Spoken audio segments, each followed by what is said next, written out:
professional. No, goddamn it, you're muted, what, and daring, it's iconic. Cheese breaks, fate breaks, staying hydrated. It's shorty time, she's a fucking delight. Trial watching, trials and tribulations. It's Camp Shorty calling all nations. What are you drinking? Shall we skip this part? Left or right-handed? Shit, she slid it to the start. She's a fucking professional. Yo, goddamn it, you're muted, what, and daring, it's iconic. Cheese breaks, fate breaks, staying hydrated. It's shorty time, she's a fucking delight. Psychology corner, let's learn about stuff. New Miss Shorty music, calling their bluff. Best cats at best community, we've got the best mods. A safe, supportive sanctuary, full of fun and love.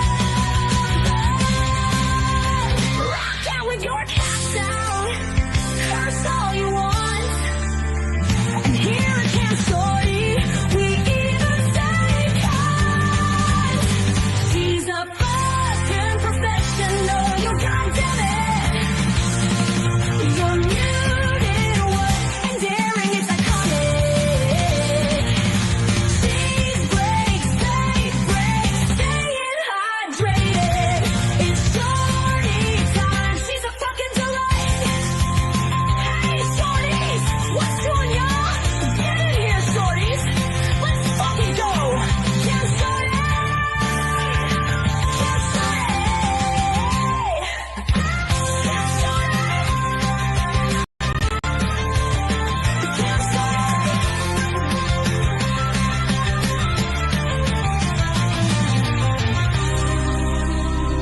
Camp Shorty. Do not understand what this was all for. Ravage me, why? To settle a score that was never necessary. Putting some distance between you and me.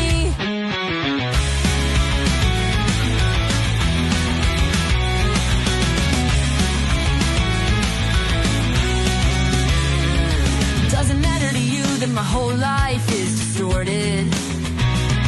All that matters to you is that your lies are perpetuated. Like I'm supposed to just let this go when y'all fucked me over, yeah, no, hell no. Do not understand what this was all for. Ravage me, why? Settle a score that was never necessary. Putting some distance between you and me. Asserted simple boundaries. Decided instead you would come for me. Get the fuck out of here, not happy till it continues. Leave me be.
Shorties. Good to see you. Oh, it's pouring with rain here. I love this weather.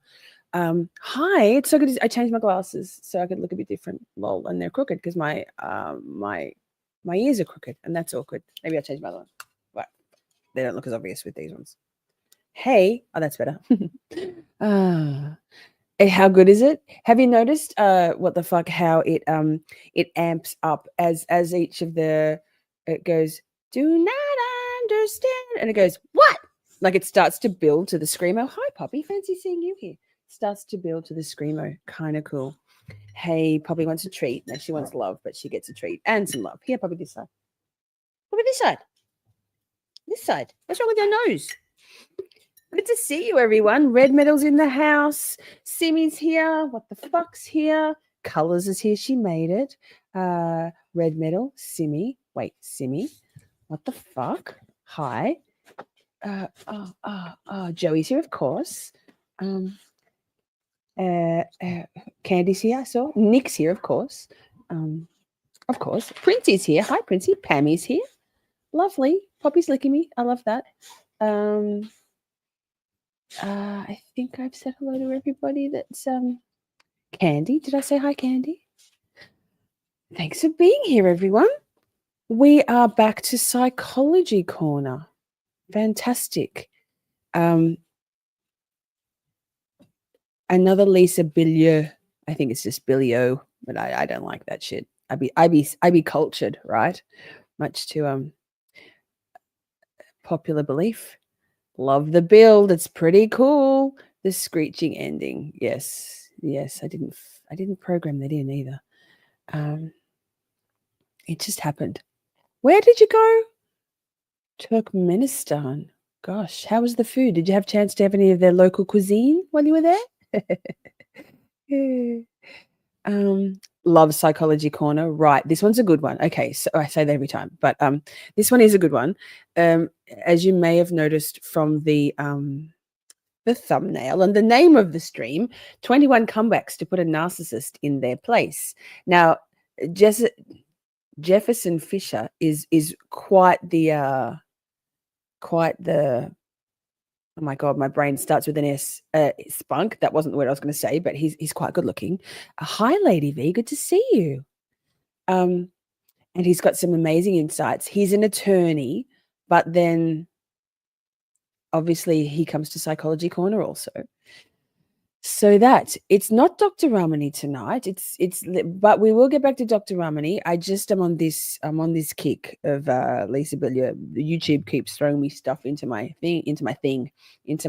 suggestions, and I'm like, yeah, that's perfect. And I think given everything that we've spoken about and learned from Dr. Ramani, this one might be a nice little putting all that stuff into practice with some, he's got some really good suggestions, right? She's great too. And we like her the way she does that, don't we? We love that. Just a reminder, no reminder. I don't know. Oh, and I got a bunch of Shorty merch delivered this week, with more coming because I don't do things in halves. But I've also got a big bag of Shein. I don't know what I was thinking, but it's about 45 tops. So we could, at the end, we'll have a look at them. But look how cool this little bag is. Look, and Matilda's so clever. Shawty swing my way. Swing it over here, shawty. Shawty swing my way. Swing it over here, shawty. Shawty swing my way. Joey. So we've got to always turn the loop off first, check the volume, and I was midway through saying something, Joey, you cheeky motherfucker. So the bag's cute, right? It's got a little phone pocket on the inside, but I've got Shein to unbox later with you. I haven't opened the packets yet. I've just pulled every single little individual bag out going, why did I literally ordered about 25 tops. So I better stop streaming just on the weekends. I'd better stop streaming just on the weekends because I've got so many tops to wear. The bag is cute. And wait, we'll get into the topic in a second, but wait, let me just do something. Because also,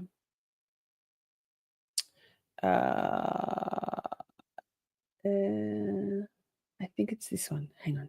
Share. Yeah, it is this one. But wait. Now, I just want to show you something because wait. Home. Home. Oh, there's a tote. Love the tote. But look, here's this bag in and colors. I feel like this is made for you. I'll leave it with me. Look, it's the Saint Shorty in the bag. Look at this. The inside pocket for one's phone. Me holding roller skates. Obviously, I'm a saint. May she ever warm our hearts. So many things. So all proceeds from the merch store go to paying the mods, our beautiful mod squad. We have so much stuff, new things all the time. There's a new tab here. Wait, look, a new tab, drinkware, just drinkware. This is beautiful. I've got this one, autistic as fuck. And then I've got, wait, also this one, Shorty. Let me show you. I've got the large sized. It's great capacity. It doesn't fit under my espresso machine. So I might go back to the smaller size, but I'm not sure. I have workarounds. The tumblers are amazing. I've got to get this one. And then wait, so I've got this one. Metal straw. So good. So good. These are US prices.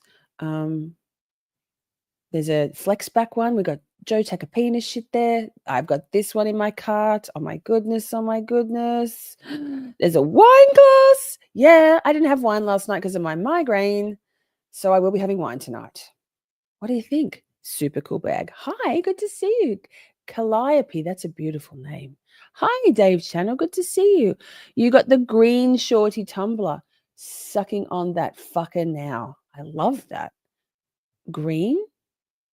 Like this one? You mean this? Wait, green? I love it. I love them all. Oh my God, I'm going to get all the mugs. So good. It's so good. Oh my God, so good. Anyway, stop talking about merch. I'm just saying it's a good cause because we need to pay our mods and fun. It does look like a good tumbler. It's so good. KR merch is going to Karen Reed. That's correct. So at the moment, all we have, but not for long, all we have at the moment is the Grave Concerns range. So this notebook, Grave Concerns, there's notebooks. So cool. And the Grave Concerns, wait here. Grave Concerns teas. See that? Free Karen Reed. Grave Concerns, different styles. There's also... So all proceeds from anything with Karen Reed. So when there's more things added into the range, Karen Reed themed, the proceeds will go to Karen's Defense Fund. Sweatshirts, hoodies, and joggers. Grave Concerns, it's an Adidas hoodie, long sleeve tee. So many cool things. Anyway, I'm a little bit obsessed. I'm 1,000,000,000% getting these joggers and the hoodie represent fuck yes. I don't even go anywhere. I'll have to just anyway. Shall we get into it? 14 minutes. That's not bad for me. Say, oh my God, here we go. Yes, Adidas. You want me to say Adidas, right? Gay. I'll say Adidas. I'll fucking say macrame, and I will say chameleon. Adidas. God damn it. Yes. Joey's got the long sleeve tee. Joey bought the bucket hat, and his head's too big. Clip it. There's caps. Oh my God, wait, we're not getting out of here yet. It's too exciting. And this is this stream is where we can do what we want to do. I can do whatever I want in all the streams, to be honest. I can. But I don't think the Free Karen Reed folks would have been thoroughly thrilled at all. My God, the trucker caps, they're new with mesh on the back. Yes, thanks. Oh, that's a new one too. That's a new bucket hat. Don't get it if you're Joey because you got a big head. Look, 69 cap. Literally every one of these caps in my cart at the moment. Not quite sure how I'm going to pay for it, but I'll manage. I've got this cap. Where is it? Oh, I can't put it on right now to wreck my hair. Will it? I'll put it on at the end. I've got this one.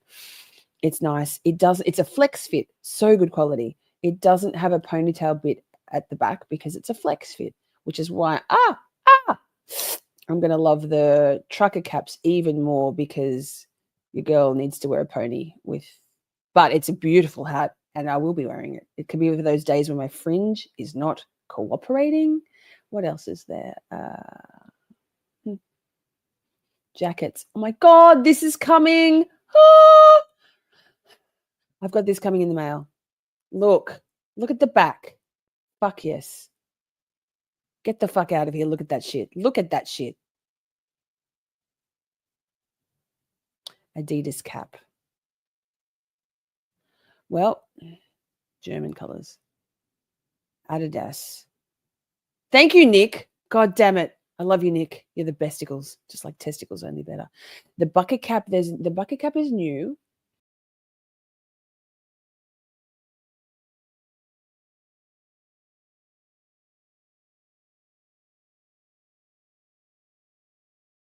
I'm still here. I just swiped myself out. Hi. Call me Melanie. Well. Joey. What was I doing? Something. I swiped myself out. It's been a while since I've done that, right? Yikes. Professionals. We're all professionals. Back to what we were doing. Getting a little over all the tabs. So wait, I meant to press. What did I do? This. I don't know how I actually don't even know how I did that. I'm going to get this jacket also, but I've got the black one on order first because one only has a finite amount of money, contrary to speculation that I've won the lotto. No, I haven't. I'm just like, fuck, you can't take it with you. I'm out with bothering with saving shit. So what was he saying? Clothing, hats. That what we were talking about, Pammy. So this bucket hat was always that. So cute. That bucket hat was always in it. That's the one Joey got. Love 1010. But he said it's too big, so that's awkward for Joey. Maybe Gingy can wear it, Joey. Look, a grave concerns cap. But this bucket cap's cool. Look, it's reversible. And then I feel like maybe this funny cut one might not be well received in most parts of the States, but if you're a little bit of a protagonist, an agitator, perhaps that one's kind of funny. Cunt.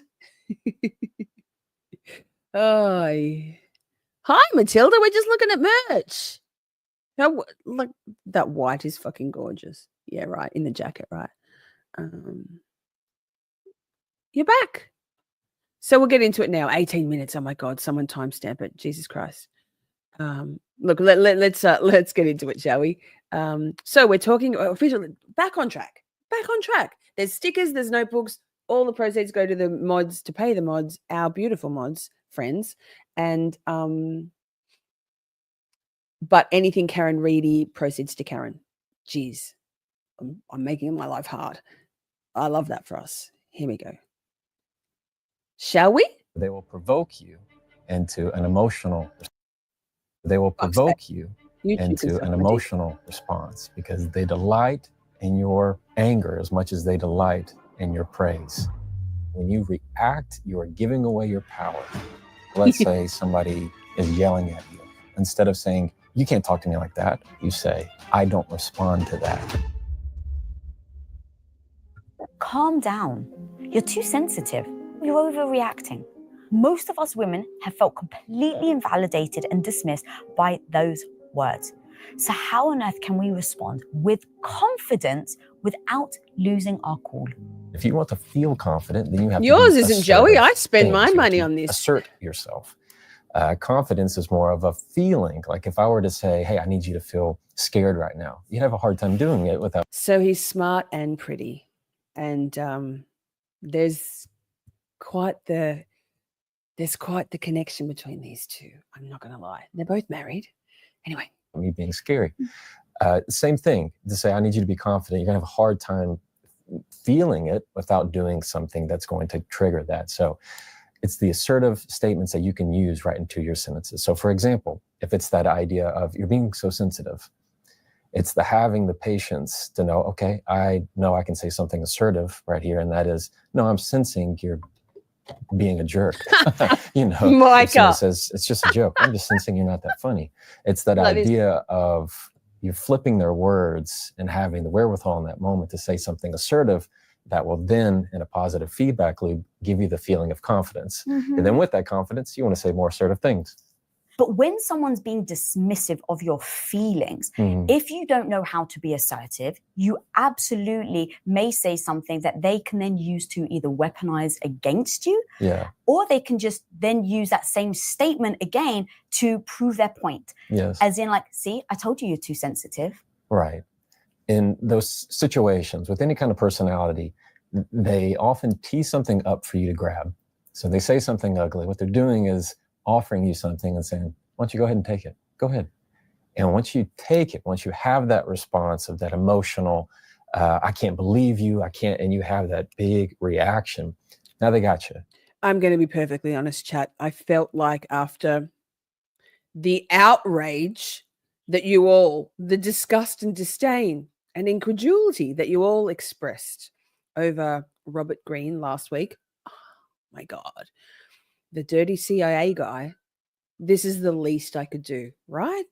You're welcome. See, I'm a giver. You fell for the trap. And now all of a sudden they take the joy in that response that you gave, that hit of dopamine that they received from that control. Ladies, get so that now, thirsty when you emote out. Act, you are giving away your power. But often it's the silence and the very small steps that say, I'm in control and you aren't. It's a weird mindset. We have to flip the idea of when you are sending that zinger right back at them, you're actually weakening your position, not increasing it. Okay, so because that is exactly what we do. We go, okay, well, I'm going to give as good as I'm going to get. And that feels sometimes in the moment quite empowering. As a woman, it's like, I've got my own back. I can stand up for myself. But to your point, what you end up doing is weakening your position. Yes. So you say we have one of the best great secret weapons of pausing. Yes. So talk to me about in that moment, if you start to feel the heat, you start to boil, your blood's boiling because someone's being disrespectful to you, they're dismissing you. Take me through the exact steps of how do you pause, how do you collect your mindset, and then come up with a good response. Yeah, so what I talk about is difference between short pauses and long pauses. And when somebody says something disrespectful, what you want is a long pause. That's somewhere between about 5 to 8 seconds. It's just a few seconds of... What the fuck? I feel like you're going to be enjoying that long pause. 5 to 8 seconds doesn't feel long enough with Jefferson Fisher, but we'll take what we can get, right, ladies? He's giving good advice too. You all need to listen. Allowing the other person to hear what they said. Because let's say you said something negative to me. Visually, one, it's going to give me the feeling of confidence when I see that word come. Colors, you're impossible. Listen, open your minds up. Oh my God, I can't with you, Chad. Oh my God. Somebody write a song for me. Oh wait, thanks, Matilda, I love you. And just fall to the ground and understanding that I don't have to pick that up. And it's kind of in that silence, you're looking at it going, is that what you wanted to say? Does that feel good? That right there? Are you looking at what I'm looking at? And we that are. Right there automatically makes you feel more powerless and you feel more in control.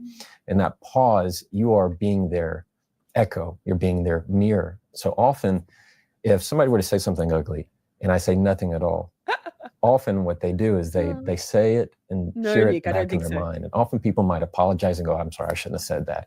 Or they rephrase it. Or you can ask the person was that supposed to? These are questions of what I call intent. So was that supposed to hurt me? See how a question doesn't respond in the way of sending that zinger back at them. It's a way of answering without answering. Did you mean for that to hurt me? Was that supposed to embarrass me? And you see how the power is not sending the zinger to say, I'm going to make you hurt even worse. The power is when they throw a punch, you go, oh my God, wait. I've got a cherry tomato in my mouth. How does he look there? That's probably his sex face. Sorry, Mr. Fisher. Wow. He's a respectable attorney with so much important stuff to say, but Jesus, bit young, but fish around and find out. Bravo, ma'am. Bravo. Bravo. I'm scrolling to say this. Now, you all are wild Saturday night wilding on Camp Shorty. That didn't hurt. So that's the control that you have in that moment. It can hurt a little bit. And I assume tone matters because even just the way you said it was so calm. I assume that was supposed to hurt me. Yeah. Or why did you say that? Versus like, I assume that was supposed to hurt me. Yeah. Why did you say that? I think what the fuck is often our resident researcher slash deep diver. I'm not sure how old he is. Wait, let me see. First thing I find is 30 beef sticks for $30 at Impact Theory. I think everybody just wants one beef stick, and it belongs to Jefferson. Let me see. What does it say? I don't think it'll say how old he is unless it's got.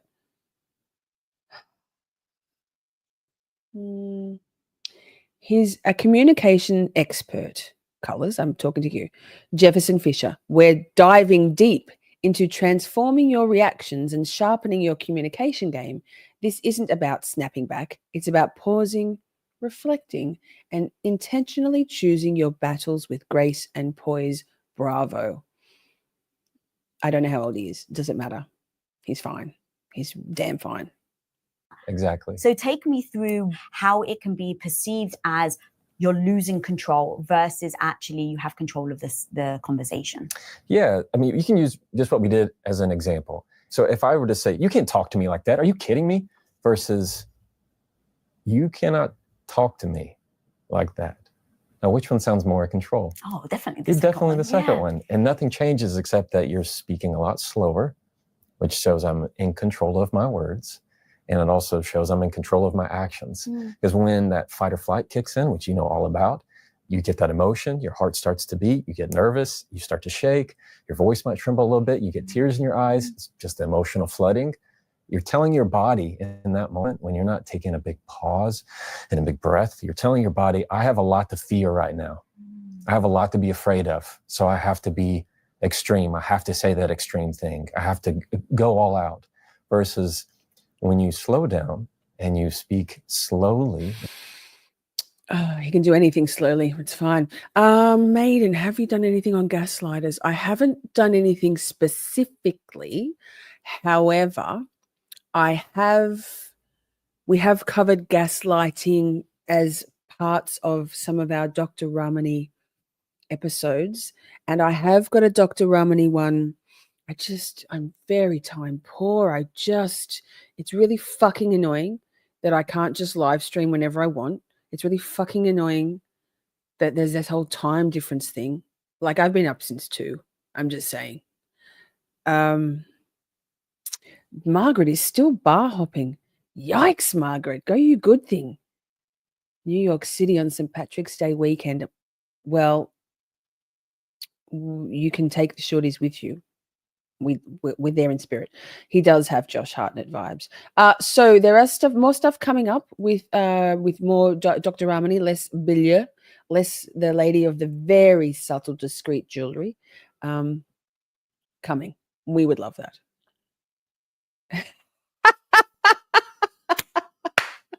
Nick, I mean, I have a feeling that some of the ladies will insist on a nice wide back, but you know, I'm trying to find. Oh my God, I've moved things around. Shawty, swing my way. Swing it over here, shawty.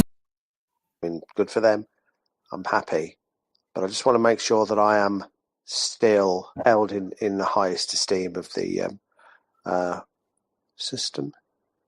It's not a deal breaker, but I'd like to know. Thank you. You spoke very nice and slowly there, Nick. Very sexy. Joey's a fast talker. Okay, so Jefferson Fisher, birthday May the 12th, 1985. I knew you would be able to find this information for us. Whenever there is OSINT to be done, very worthwhile OSINT. It's just about always our girl, what the fuck, who's on it. Nick's at the gym right now, doing back.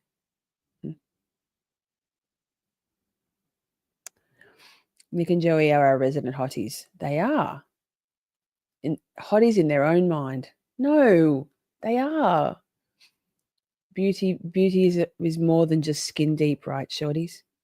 And even in a lower tone, you're not only conveying control, you're also telling your body, there's nothing to fear here.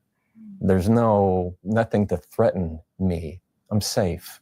And that right there is an incredibly powerful move, that you can flip that script on them to show that there's nothing here that's threatening me in some way. So that's what a lot of the pausing does, is it gives a lot of space for them to realize that what they wanted is not what they're going to.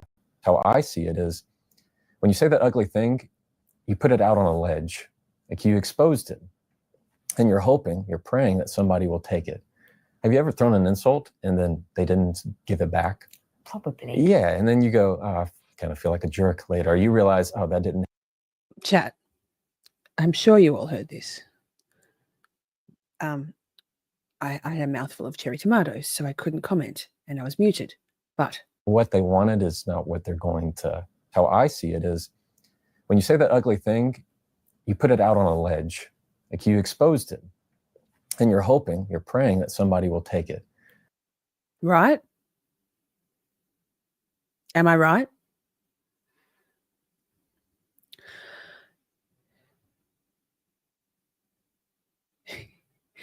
Colors. I mean, I don't think he's a vampire. But he's an attorney. Same, right? Have you ever thrown an insult? Maybe he is. I don't know. What do I know? Give it back. Probably. Yeah, and then you go, oh, I kind of feel like a jerk later. Or you realize, oh, that didn't hit, and then you feel kind of stupid because what you sent out, it didn't get the response. You didn't get the control, and now you feel kind of silly about it. So that's how you do that. So if I had to break that down, it'd be one, you want to add about a 5 to 7 second pause, a long pause. 2, you want to do it long enough to make them hear. Wait. Let's do a 5 or sorry, I've got food in my mouth. Let's do a 5 or second pause and see how long that actually is, because that's a long fucking time to pause in conversation. It's going to get awkward. Here we go. Wait. Okay, so I'm going to start talking and then I'm going to pause. Oh, hi, Buster.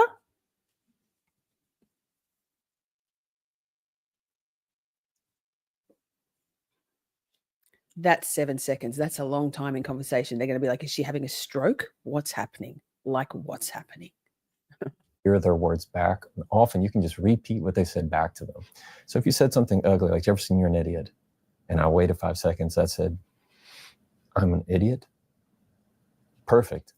3 is you're allowing them to show, you can ask questions. Wave the colors. Did you mean for that to embarrass me? Did you say that to hurt me? Hi, Poppy. Hi, Lisa Butterfly. I love your name. Same, Lisa. Same. I don't. I mean, he can be a vampire if that's your, like, no kink shaming, if that's your jam. I would be that pale without the fake tan and the spots that don't get color, don't get sun on my skin, and I'm not a vampire. This is scandalous, chat. I just can't please you. Unless you're pleased with him being a vampire. Hi, Buster. Me or offend me. And oftentimes that's all you really need to do to realize it's not going to be that fun for them the second time around. Oh my God, that's so good.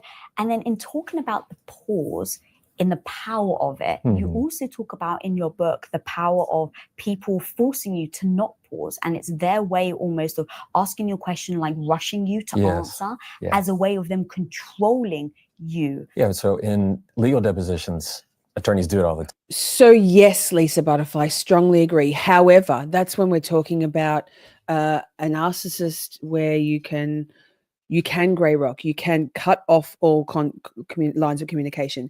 What if you're co-parenting with a narcissist? Or what if you're talking about your boss or your mother or a friend in your friend group or a colleague? So it's not always possible to go no contact with some people who you simply cannot extricate from your life realistically. Strongly agree.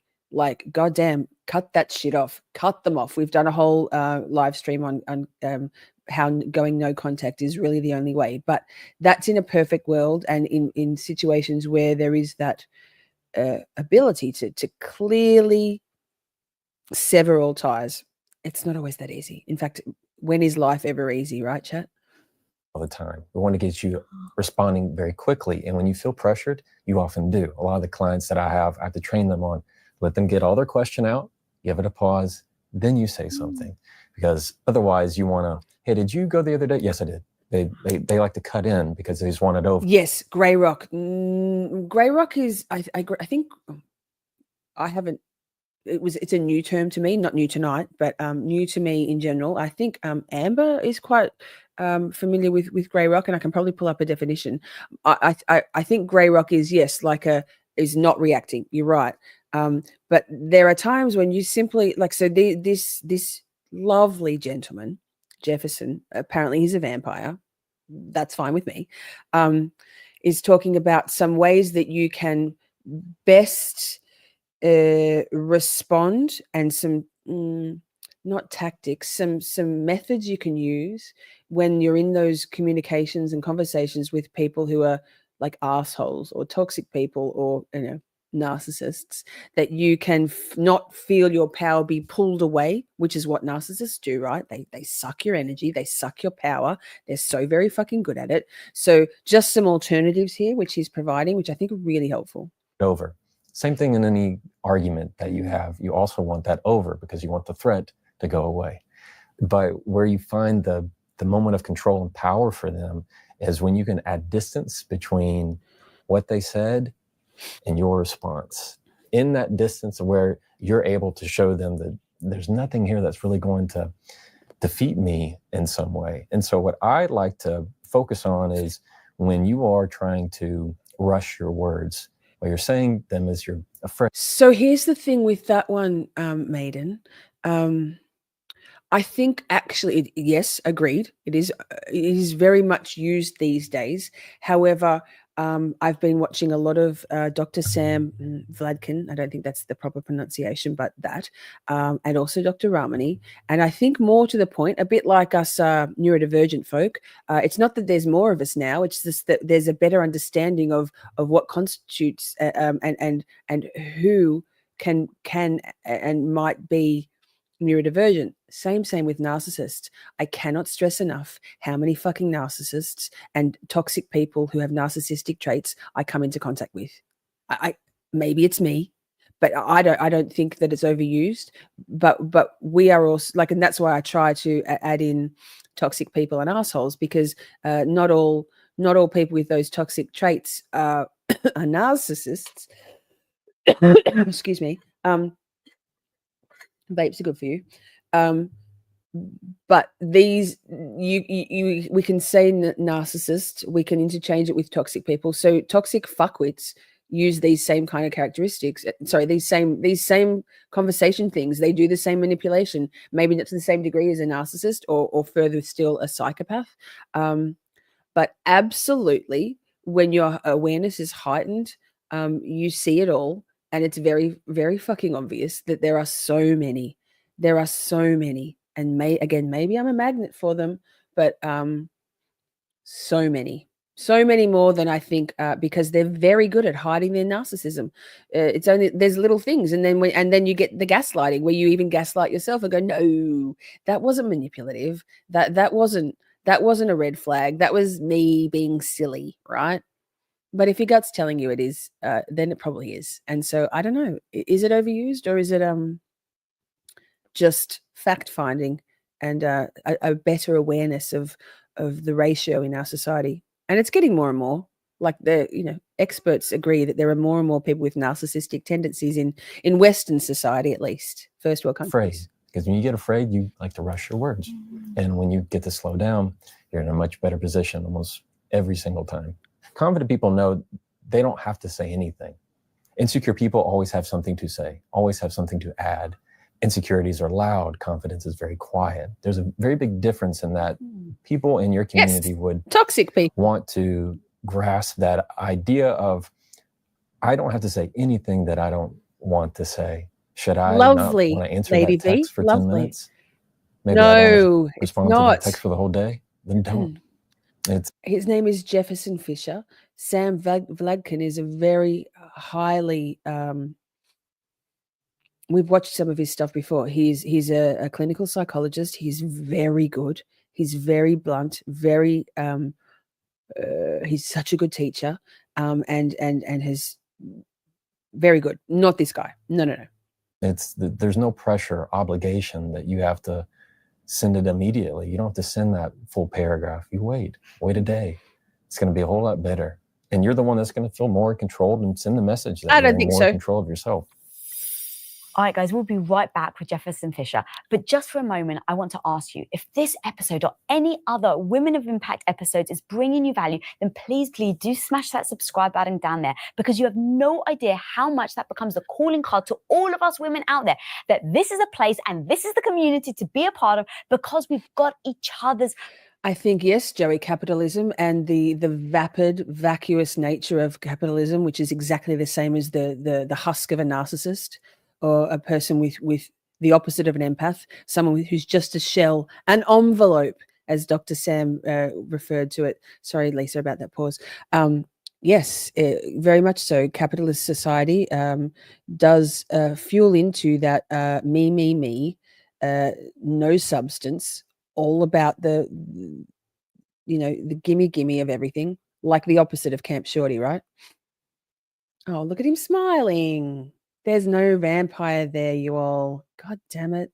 And I'm like, all right, if you still feel like this in 24 hours, send it. That's smart. I never end up sending them, ever. Yeah. What I've done is I went deep into my community and I was looking at all the things that we women struggle with Yeah, I got the here at Women of comments. Impact. And I've pulled some scenarios for you, if you're okay with helping us through navigating Let's roll with how we would replace our Yeah. winter. You're like, sure, I don't know what I'm getting myself into.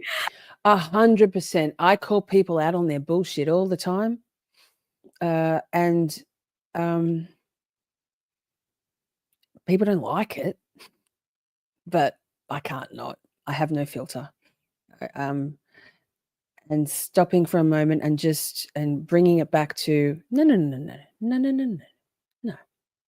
Okay, so there's somewhat scripts, if you will. Okay. And I realized that in my community, and maybe you found this, there are two almost different types of ways of saying things. Number one is a question, number one is a statement. Mm-hmm. And so they sometimes land differently. So I would love to hear how you think through them. So one is when someone is just utterly inappropriate to your face. Yes. Sometimes one of the questions I get all the time, and a lot of women do, is, why don't you have kids yet? Yeah. Sometimes that's very inappropriate. If you can't have children, that's heartbreaking of a question. Yes. If you've decided not to, it feels like sometimes it's a challenge to your femininity Yeah. and your womanhood. And so when someone asks that, how would you suggest someone could reply with confidence? Do you feel like they have to explain? No.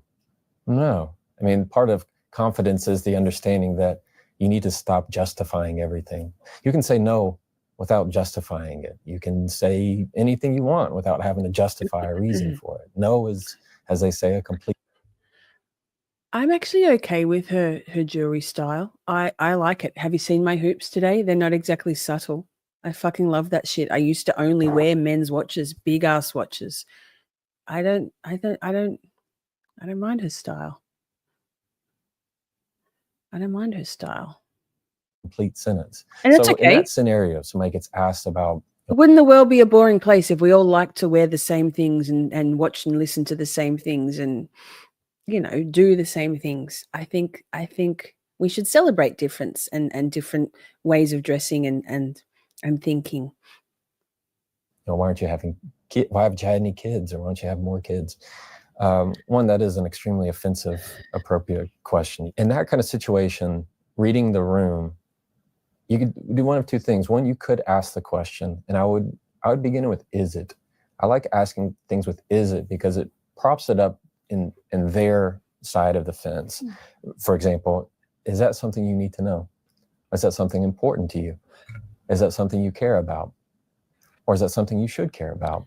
So begin your question with is. It poses a question for them that they now have to respond. And most of the time the answer is Bingo, Lisa. Bingo. One of the reasons folks with these personality traits get away with so much is people are so polite. I'm not always polite. I try to be polite, but I'm also very blunt and very, very frank. And I'm fierce and unfrightened by saying what I need to say, and however the cards may fall, right? Josh, he's good looking. Look at that. It's just going to be. Maybe he's a vampire, but he would have all the wisdom of all those eons of time on this planet, right? Maybe we could look at it as a positive or listen to what he's saying. No. Or both. Or if you need to turn that into a statement, and it could be something that's not something you should know. As simple as that. I feel like when it comes to an inappropriate question, the more inappropriate, the more room you have to turn that question into a statement. I'm saying that's an inappropriate question. I love it. That's an inappropriate question. That's oh my such God, a Nick. like straightforward way of responding. But then sometimes it can be a statement that is offensive, but doesn't leave you really any room. So I'd love to know how, again, we women get this a lot. Why haven't you put on weight? Stop. Well, I have put on a lot of weight, Lisa. Thanks for reminding me. Not recent. Oh, a little bit recently, because fucking cheese and eating dinner again. Rude. Ugh, who'd have thought? I'm going to go back, and this just because we're thirsty bitches. But just look at his. Wait, I can't remember how far. No, I think that's far enough. He bites his lip for you. What the fuck? But then sometimes it can be a statement that is offensive, but doesn't leave you really any room. So I'd love to know how, again, we women get this. Clearly a vampire. Why haven't you put on weight?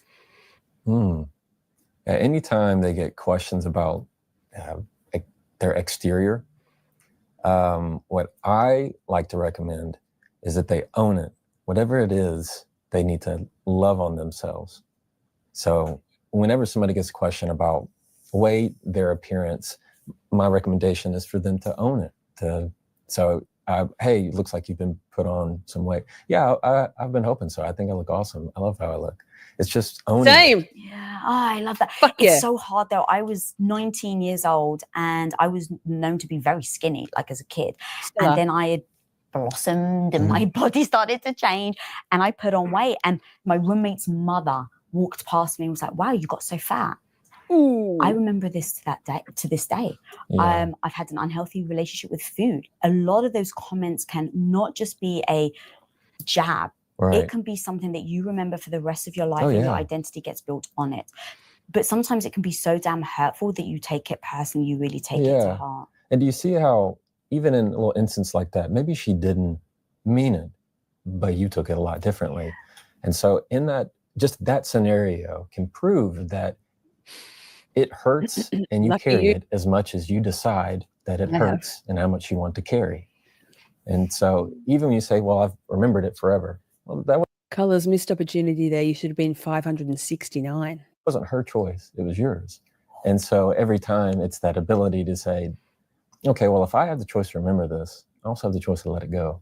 I'm going to pause for a second. Because thank you. You metaphorically. Sorry, Lisa. Wow. Did you catch that? You just slapped me around. Ooh. We'll get back to that because he slapped her around, metaphorically speaking. Such a good-looking man. Yikes. Smart and pretty. He says you can let something go. I don't hold grudges. I just don't. I don't. What's the point? It's so toxic, and they don't know you've got a grudge, do they? They're just going about their business. But you are living in that toxicity. Letting something go is the most liberating, freeing, and it really helps. And acceptance, like it is what it is. What's the point of ruminating on some things? You can choose to remember something or you can choose to not. You can choose to dwell on something or you can choose to not. To carry. And so even when you say, well, I've remembered it forever, well, that wasn't her choice. It was yours. And so every time it's that ability to say, okay, well, if I have the choice to remember this, I also have the choice to let it go. I'm going to pause for a second. Because thank you. You metaphorically just slapped me around the face and I love it. And I really mean it. She loves it. We all loved it. We're all living vicariously through Lisa Bilyeu. Lisa Butterfly. I have quite the number of times been entangled with assholes, absolute narcissists. My parents are both narcissists. And right through to full-blown Dr. Robert Hare's psychopathic checklist, top end psychopaths. It's a lot. And that was this comment. I should have had that up on the screen. Some revenge. Smear campaigns are real, y'all. Living and breathing as I live and breathe. Still copying it. Amber says, my boss and the manager of the clinic I'm in are doing this to me, and I know all these things, but as an ADHDer, I can't not react. Hence, I don't engage with people at all. That's so exhausting, Amber. And you've been going through it for such a long time with these horrible people, and I'm so proud of you. Like, we're so proud of you. And it's very hard to say nothing, right? It's very hard to not react, whether that be in person or particularly social media stuff. Like, just, and like Pammy says, deal with it, let it go, right? And Maiden says, grudges are like drinking poison and waiting for the other person to die. Yes, wow. You are coming out with the zingers tonight, darling. You win the internet for that one. Because we already had fishing around and find out. Mean that, like, I think sometimes wake up calls are great. I'm such a person of growth and evolution, and it's clearly something that has stuck with me because I just said it on this show, right? I mean, this was when I was 18, and so thank you for being that honest. I always want that hard truth, even if it's hard to hear. So putting the onus on me is a beautiful gift you've just given me. Thank you for that. Yeah, of course. Still got a few more though. Let's keep going. What about deflecting blame with sarcasm as an example? Sorry, I guess I just can't do anything right. Yeah. When you want to handle a passive aggressive comment, often what I like to say is you need to start your response with sounds like or seems like. Sounds like there's more to that. Chris Voss has an awesome line that I love, and it says, seems like you had a reason for saying that. Very wise. What the fuck says, I have to admit, I have not acquired the ability to let go of grudges. I can't let that shit go. I have grudges from 20 years ago. I don't dwell, but I don't forget. Yes. Well, that's fair. You do you, boo. I have the benefit of object permanence. I don't, when things are out of sight, out of mind, I rarely think about them anymore, which is a blessing and a curse, because it also means that if I don't have interactions or contact with a friend or something, I don't know, a food I love or whatever, something, a song I love, it goes out of my brain completely. But same with grudges. So once I'm done with something, I'm fucking done, man. Get the fuck out of here. I'm done. But I know a lot of, and there are other people, what the fuck, who actually actively enjoy holding on to it and thinking about it and ruminate, dwelling on it. So I guess you're kind of in the middle. That's okay. You can hold a grudge, so long as it's not eating you up inside on the regular. That sounds like a fast way to get cancer, in my opinion. Sounds like you have a reason for saying that. It just kind of calls them out of, hey, you're not coming out of the gate. You're not being open with this. And it sounds like there's more to that. That's probably one of my favorite. Kirby. Hi, by the way.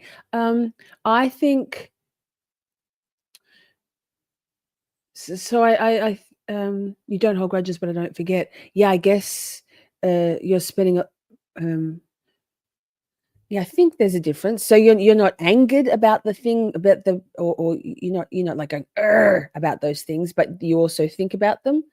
I feel like that might be a more exhausting existence, holding you in the past. But I don't know. How does it feel for you? So I guess then maybe are you assigning blame, for want of a better term, to yourself and to your own actions, in which case that's a tough life as well. I'm just speculating. I think there is a difference. I don't know, ask what the fuck, because she holds grudges. No, wait, what? Now I've forgotten what the fuck said, because my brain, because it feels like it's the same but different. Here we go. This. What the fuck said this? So she does hold grudges and she doesn't forget. Okay, right. So you're hardline grudge, but you're not spending much time thinking about it. Then Kirby, you don't hold a grudge, but you do spend time thinking about it? A question mark? That, Simi, same. Don't fuck with me. I'm happy to be like a doormat, and I'm very easygoing, and I'm very well, these days not so much. Like I'm pretty tolerant, right? And then there comes a point where I'm like, yeah, I'm done. I'm calling you out on your bullshit and I'm fucking out. Colors, same. Can you share that skill? I spent a lot of time when I've spoken about all that shadow work, that introspection, that turning around and facing excuse me, oh my God, vapes, good. Facing my demons and processing, how am I supposed to say that? Now I'm not sure. Y'all tell me. Like I spent a lot of time working through all the shit that I could have held a grudge about. Like I've been wronged by many people in my life. If you want to talk about it like me putting no blame on myself, I don't. But I hold responsibility for my part in every situation. But there have been people who have just treated me like shit, right? So I could theoretically hold on to that anger, because that's what a grudge is, right? It's anger. But anger is a toxic and really destructive emotion, and it's counterproductive. It doesn't get you anywhere but make your existence unpleasant. So I spent a lot of time working through all the facts of things, and I had the luxury of doing it with no distractions. I had no children in my life at the time, which is not necessarily a luxury, but it just was. And no work, no job, no family to have to worry. So I could spend all the time. And I worked through everything, all of my issues with myself, with all the people, with all of the situations, all of the turns of events in my life. And when I'd gotten to that point where I'd processed all of it and learned from it, acceptance, man. Here we are. I don't have any grudges again. I don't have any anger towards, despite the screamo at the end of distance between you and me. I don't even have any anger or hatred towards all those people from a few months ago. None. Like none. Like, thanks for that. But, Lisa says, I think the most I ever held on to something about someone with narcissistic and antisocial personality traits was a year. Usually it's a month or less, usually much less. Yeah, I do feel like my object permanence helps me a bit in that. Thanks, Princey. Trigger warning. Yes, these things being discussed may be triggering to hear. Please take care of yourself and take a break if you need to. We will be here when you return. It can make it harder to stop ruminating. Holding on to it can make it harder to stop ruminating, but you'll know who we are. We are who we are. So got to just work out how best to deal with it if you can't forget, right? Forgiveness is the difference. Well, I don't know, because I certainly don't forgive, like, for example, my parents that like literally abandoned me and never looked back. I don't forgive them for that. It's reprehensible, despicable, but it is what it is. It doesn't, like, I can't turn back time. I think for me, it's you can't turn back time. All we can do is to grow and learn, right? In my opinion. Candy says, sometimes I have a grudge just for fun distraction. Sounds fun. Princely says she can't forget things. What's FWI? I need to know what that means. Also, I love your display picture. FWIW chat, help me out here. For me, the thing that made it easy was recognizing that it's their emotional needs that are out of whack. I don't believe in excusing behavior. Internally understanding it helped me. Yes, understanding and having a reason behind things, but not an excuse for behavior, is very helpful. Yes, good point. Yes.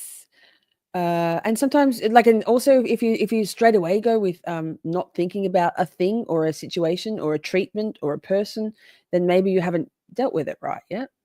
So you got to spend a little bit of time with stuff. Is that me, Lisa, or Lisa Bilyeu? Bilyeu. You better than all them motherfuckers. Some things you can't forgive. Absolutely. Unforgivable, reprehensible, despicable treatment and behavior by people who should know better and who are in whatever situation. But you don't have to be like I can use those words. They're strong words, but like, wait, I mean to press that. It's fled away. It's filed away somewhere, and it's pretty much gone. So I can recall it when I'm reminded. Yes, and then those things come right back up, don't they? Right?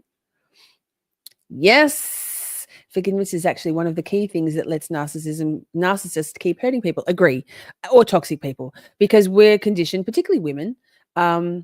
Particularly women are expected to, be diminutive and gracious, and to not stand our ground on things, to defer to, well, let's be honest, usually men, since time began. Simi holds grudges. For what it's worth. We'll go back to the vampire now. Me, Lisa. This Lisa. All the Lisas. I will die on a hill. I die on many hills. One of them's I'm holding 2 vapes. Well, every hill I'll be holding 2 vapes. I think Lisa is the highest number of chatters, female chatter names in our community. Great name. 10-10. Favorite go-tos sounds like there's more to that, because they'll share almost always. Another one that I like to use with passive aggressive people is, should I read into that? I do that a lot with texts. Should I read into that? And almost every time you'll get a very clear answer of, oh, no. I was just texting, and I know I was reading the context in it. But often it's, should I read into that? That shortness, that it's a weird word that you threw in there. But going to what you just said, that most people go, oh, no. Yeah. That's all.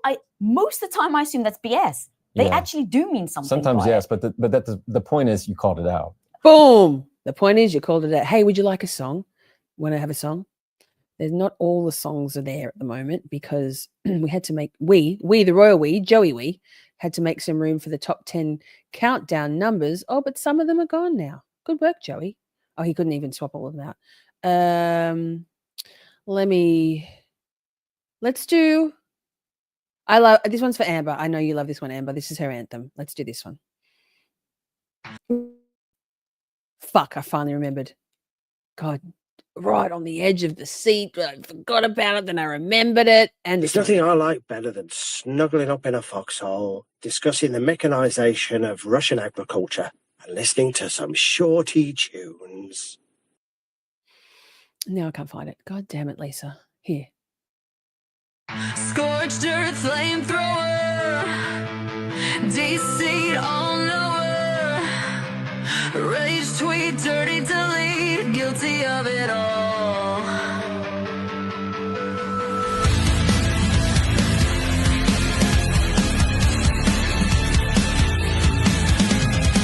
Logical fallacies prey on vulnerabilities, pillar of deception, no culture for redemption. False narratives driven hard, rotten to the core, the space is bad. Cultivate toxicity, mind gymnastics, elasticity, got them all laughing about the palm of your hand. Scorched earth flamethrower, DC all knower, rage tweet, dirty delete, guilty of it all. Double down, that shame rage cycle, malignant, grandiose, perpetually prideful, expecting nothing less.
thing to say. The disintegration of your sanity.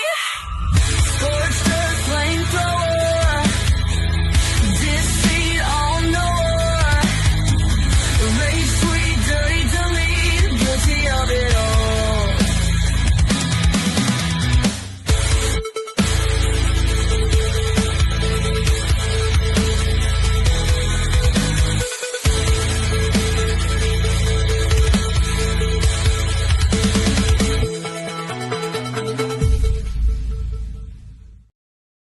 That's one of the highest viewed song numbers on all of it. 445 views. They love that one. Love, hate. Oh, I was just looking at the numbers there. You couldn't see it, but that. We now return to our scheduled viewing.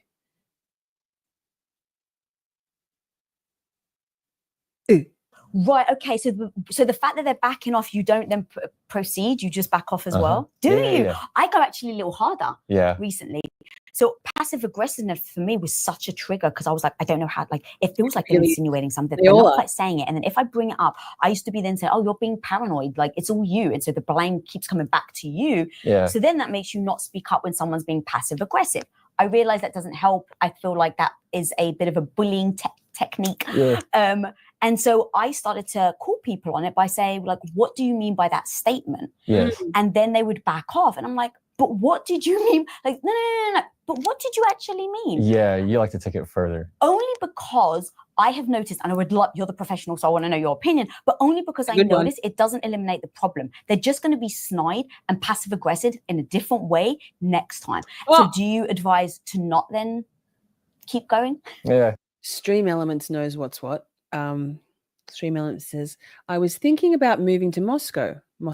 You guys say it's Moscow, but there is no point rushing into things.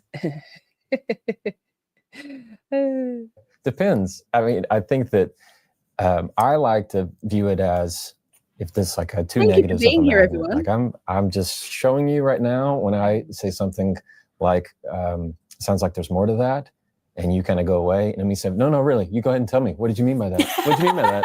When I mean, now I'm starting to come on. Yeah. When they said something passive aggressive for a reason, it just didn't feel comfortable to them, and you pressing more is not going to make them feel more comfortable. The worst. And what you want is them to open up, not clam up. And so often you could even use it as, sounds like there's something for us to talk about. Oh. For example, we talked about in text. Somebody sends a text and it didn't make sense to you, and you decided it was a rude text. If you even responded, did you mean for that to sound rude? Did you mean for that to sound short? I use that a lot. Did you mean for that to sound short? They go, no, I didn't mean that. Let's say they did, like you said, they really did want that to sound short. And then you start to press, no, I want to know, like, so what did you really mean by it? If you didn't say that, what did you mean? It's going to make them feel like they're backed into a corner, and nobody backed into a corner wants to open up more. It's going to fight or flight. Often it's much better to say, okay, mental note, let me bring this up at a time that we can talk and have real space and dialogue on it. That's so good. It didn't really feel right in my body when I was doing it, but it definitely felt like I was having my own back. I'm such a goal-oriented person. It's like, what am I trying to get to? What's the goal? And then how do I get there? And you talk about that a lot in your book. It's like, know the goal of the conversation first. How often do we not know the goal and we just go into something, and then when we leave the conversation, we never actually end up getting what we want? Exactly. I'll even give you a sentence that I've used many, many times, and you're going to love the next time this happens, is you're going to respond, I love to talk about it.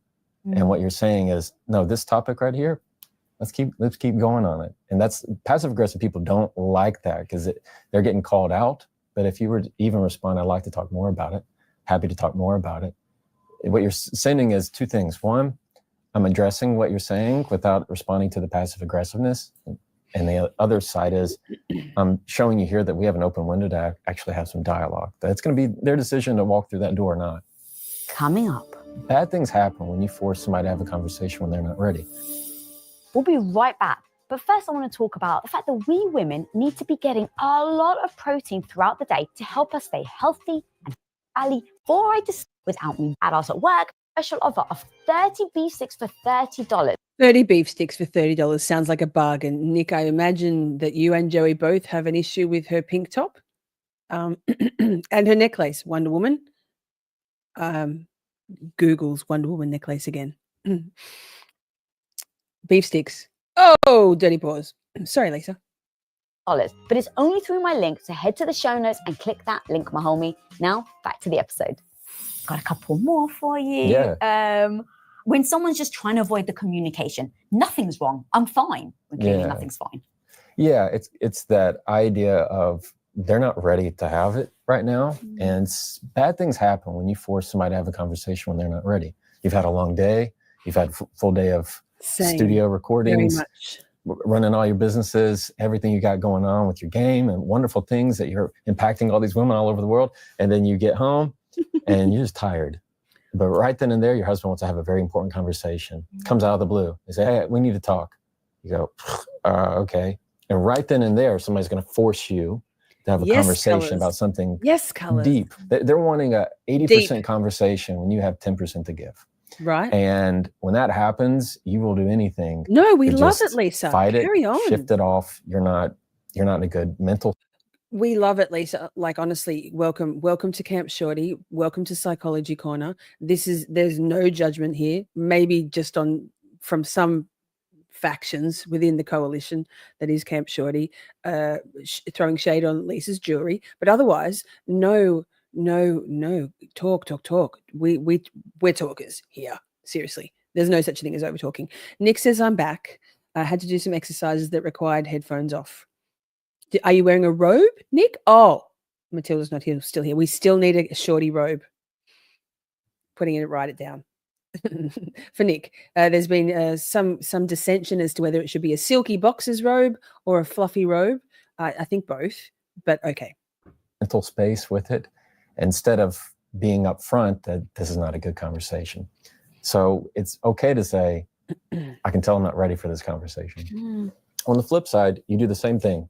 When somebody is saying, hey, look, I'm not ready to have this conversation. I'm fine. I'm good. I'm all right. It's okay to say, it doesn't sound like you're good. It doesn't sound like you're fine. So you're just trying to continue to open up that dialogue. I'd love to talk to you about. I'm shocking with the I'm fine. I'm shocking with the I'm fine. I throw an I'm fine out there relatively often when I'm really obviously not fine. But I do it because I do it at a point where I feel like there's no more conversation to be had, which it's very passive aggressive. And it's probably one of the few passive aggressive things I still demonstrate, exhibit, partake in. Another one I do is, oh, okay. When something's disappointing to me, I'll say, oh, okay. It's just the disappointment. But yeah. about how fine you are when you have the time, you know. So what if that person though, they're an avoidant, and then so they're always just trying to avoid having that time for conversation. So they're always just like, no, I'm fine, I'm okay. What are the types of pause? What the fuck? I love that screenshot you said. That's awesome. We'll get that framed up and put it on the merch store. I think it's of Jefferson biting his lip. You always come through with the thirst goods. What the fuck? Types of things that you can maybe say in that conversation that gives them somewhat the comfort to know they're in a safe space, that they, you're not going anywhere. Because when I think about relationships and women, sometimes your vulnerability can be used as a weapon. Tell me more about that. I saw that. She's loving him so much. She's like, gonna have to change your share pants. with somebody, say your partner, and you say you're really struggling with something, and then they go off and let's say they just dismiss it. They hear you, but they don't do anything about it. And so now you're just not feeling seen. Yeah. So now imagine that in a relationship, you've expressed your vulnerability, you've told them their problem, and they haven't done anything about it. They haven't asked you. And so what ends up happening, unfortunately, as a woman, you end up backing off because you're like, well, I'm not seen. I've shared my vulnerability and now they are not helping. And now I feel like I'm worse off. So your response next time is when someone says, how are you? I'm fine. Yeah. So now that vulnerability that you keep sharing where you've got maybe a core wound, someone's just using it now as a weapon to shut you down. That is so true. what I teach are frames, how you frame a conversation. Often when we won't have something that's been on our mind. I love I love when I look away for a moment and chat just meanders like sort of rocketing like a roller coaster through things, and Joey's black silk isn't even a conversation. And then Pokemon Shelley wants to know, like, do you need the headphones off, Nick, because you need to hear, or because they're going to get in the way? We all have questions there. Like, well, what sort of what sort of headphones? Are we talking earbuds? Are we talking over ears? Is Nick walking around with Beats by Dre on? I need to see that. Oh my God. Bingo, Princey. Expect nothing but never lose hope. So that's basically the same. Like you want to have hope, but don't get your hopes up, right? It's the only way to protect oneself. Margaret says, my older sister bought me a membership for Weight Watchers and I weighed less than her. Oh, wait, so that was her slur?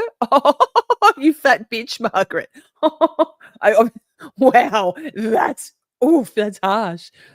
Tell me more about that. I get this guy was a player. No, he did it on purpose. It was a proper. Lisa says, I spent the month and a half after my first discard thinking and listening to experiences regarding this stuff after my first discard.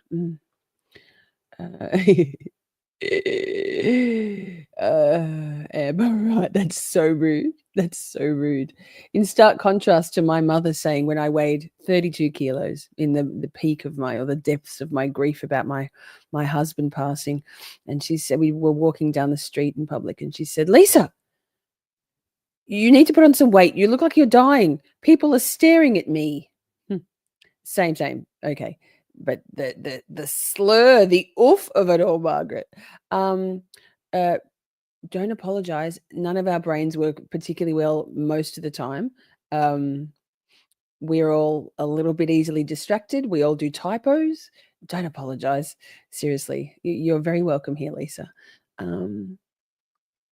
Exactly, colors. How dare she? That's assault. Big over ear things, Nick. I love it. What color are they? I can't picture you in over ears, Nick. You've just like cognitive dissonance right here.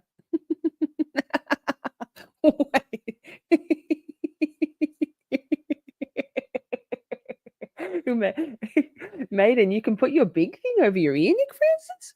Yikes. Oh my God. Wow. Such a passive aggressive bully. Of course. Welcome. And we love that you feel safe here. It's one of the things about Camp Shorty. I think everyone here will agree. It's probably the safest community on YouTube. Definitely. So I'm glad you feel safe. Very glad. Very glad. Maybe not from Nick's fucking schlong. Apparently, he can throw it over his shoulder if he needs to. Big cans. Yes, I do have big cans. Oh, wait, you mean earphones, right?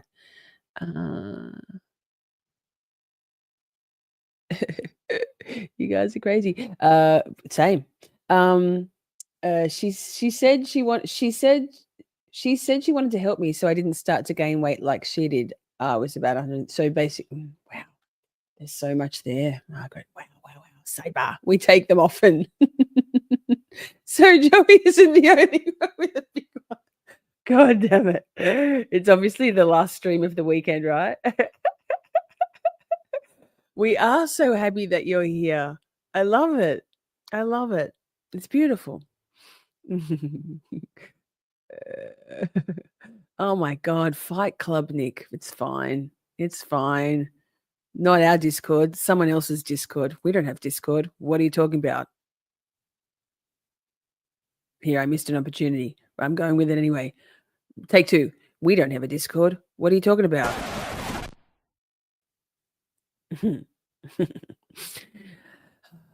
I mean, yes, Maiden feels safe here too. I remember when you first came into our chat, Maiden, and you were so hesitant.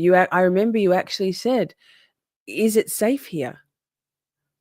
I know Matilda very reluctantly came in out of her hiatus from interacting in chats because of an extreme bullying situation that she went through. I mean, so many of us here have been looking for a safe place. I know Margaret as well. Margaret as well, right? So many of us. Yeah. Colors, do you have a bite fetish? This is the only chat I engage in. And Justice Serve TV? Or was that only because of Flexi, your boyfriend? Is the first rule of Discord to not talk about Discord? It has been. We're getting a little lax. We had quite the Discord inferno. It was a whole thing. Yeah. Yeah. Yes, this is a safe chat is bait, chat is bait, chat is bait. Okay, I'm shorty. I'm losing my words. Discord Inferno. Yeah, man. We had a mole in the hole. Trojan horses. What? Do you want to hear the song? It was terrifying. There's a few people here right now that can attest. There's whole shit going down for months. Micah. It was a wild time. It burned down. I burned it down. I just set a fucking match to it, right? Yes, Steve is also a very safe place. There's a few. It's all right. Mr. Oblivious. Ooh, possibly not a great descriptor. Nick, it's okay. It's not like Mika. Oh my God, you said Micah. Fuck. Now I fucked it. Mika. I said that. Didn't you say Micah? M-Y? Now I'm fucked. Man. Okay, so this, Mika. I thought Bridge violation, full-blown orchestration, trust degradation. Wow, what the fuck just happened there? Time to burn it down. Forged in chaos, cut like diamonds, marquee, deep cut. Backdraft, backlash, whip it, whiplash, slamming that shit shut. Truth, obfuscation, exterminate, no patience. Life simulation, how? What's the point of all of this? Get a hobby, yo. Forged in chaos, friends like diamonds, marquee, princess cut. Backdraft, backlash, whip it, whiplash, filling up with love. The Discord inferno, the mole in the hole, Trojan horses, what? Severed server in a heartbeat, not a second thought. Forged in chaos, friends like diamonds, marquee, princess cut. Backdraft, backlash, whip it, whiplash, slamming that shit shut. Easy peasy, lemon squeezy, built from stronger stuff. Didn't even make a dent, though you think you tough. Forged in chaos, friendship, diamonds, marquee, princess cut.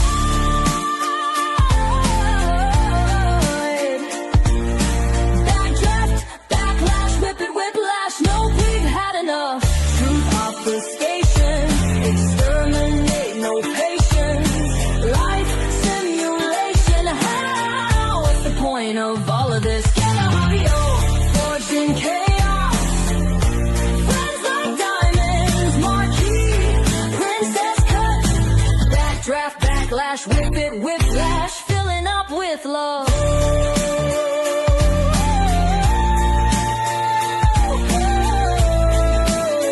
Nice try, though. Okay, so for starters, Amber, I love you so much. That moment where I think it was a little bit longer, but no, not many. It might have been 5 weeks ago. We were trying to look at whose watch. Oh, it was Relly's in the ASAP Rocky trial. We're trying to work out whether he was right or left-handed and which army would wear his watch on it. Oh God, Nick. Oh Oh, the O and the B is so triggering, man. And that was my next thing. There was a resounding, absolutely fucking not, Nick. He just goes and does it, you motherfucker. Oh, Chad, I love you so much. Chat, where is what I'm looking for? God damn it. This. It's not a deal breaker, but I'd like to know. Thank you. It's a deal breaker, Nick.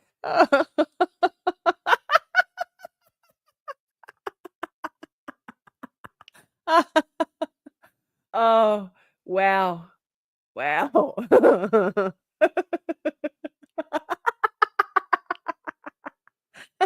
Nick, Colors is going to break you up with you. No foxhole for you. No foxhole for you, Nick. Fine. Let's say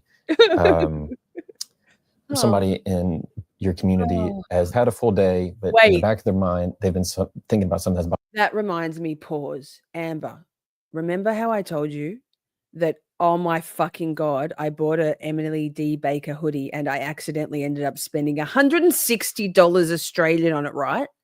Because of the shipping and the conversion rate from US dollars to Australian. The quality, it's so thin. She's like, no, it's not it's like beautiful soft fabric. Honestly, banal, right? Banal. And also we need to address this Mike or Mika. I'm still not sure. I think you are fucking with me and that's fine.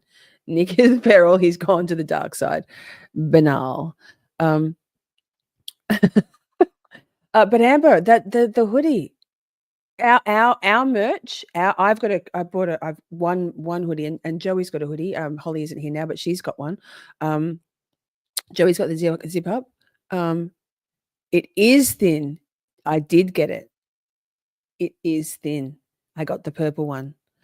You would never. That's okay. Everyone fucks with me. I don't mind at all. I'm ripe for the fucking. That's assault. I'm just going to keep going, Micah, Mika, and pondering it. $160 fucking dollars for this thin. I'm sorry, Miss Shorty merch, so much better. I love Emily D. Baker, but that's not okay. Wow. That's bothering them. They want to talk about it with their partner when they get home. The partner has no idea of what's coming.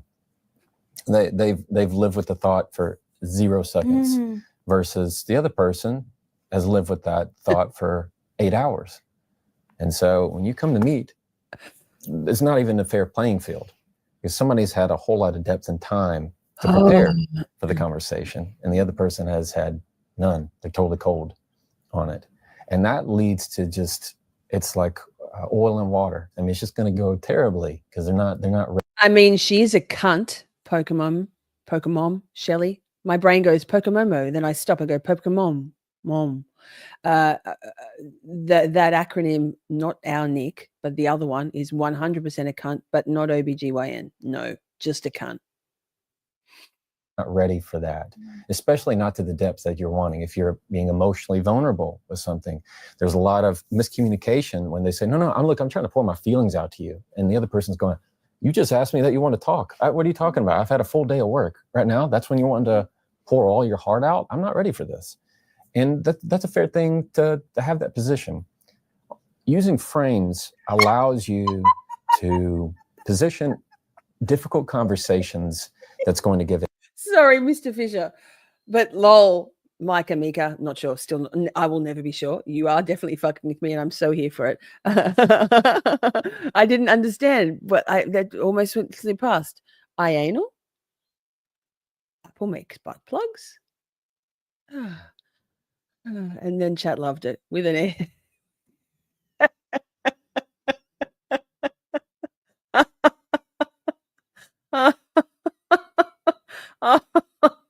Thank God none of them watch anymore. They can't be fucked. It's fine. It's fine. Mika. Oh my God, I'm not sure. Mika. Micah. You guys you suck and I love you so much. I can't. The air tag, right? Oh my God. I am not a lawyer. I like Apple butt plug better. That makes more sense. I don't understand. Amber sizing, all the things.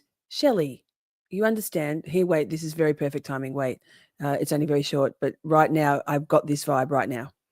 Don't speak too soon, let's leave us some room. We reserve the right to be feral for you. For you. Blinking and winking, got my hand wallet out.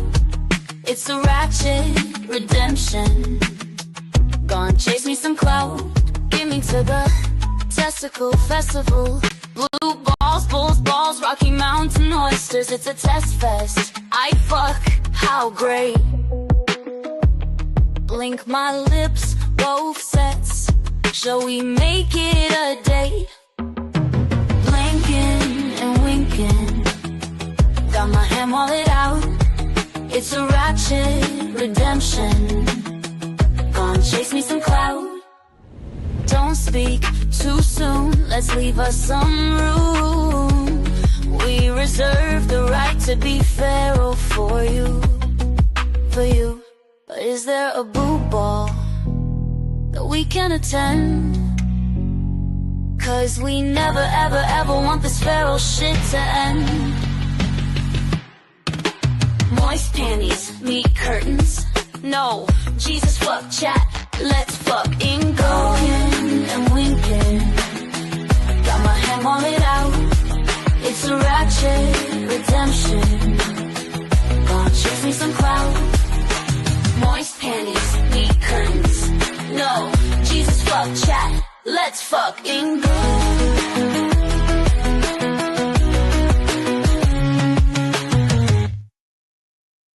Oh my God, how embarrassing, Joe. Oh my God, I swear to God, we are so serious. We've been serious and sensible all weekend. And welcome, Joe Schmo. Thank you for joining us. I'm so sorry what you walked in on.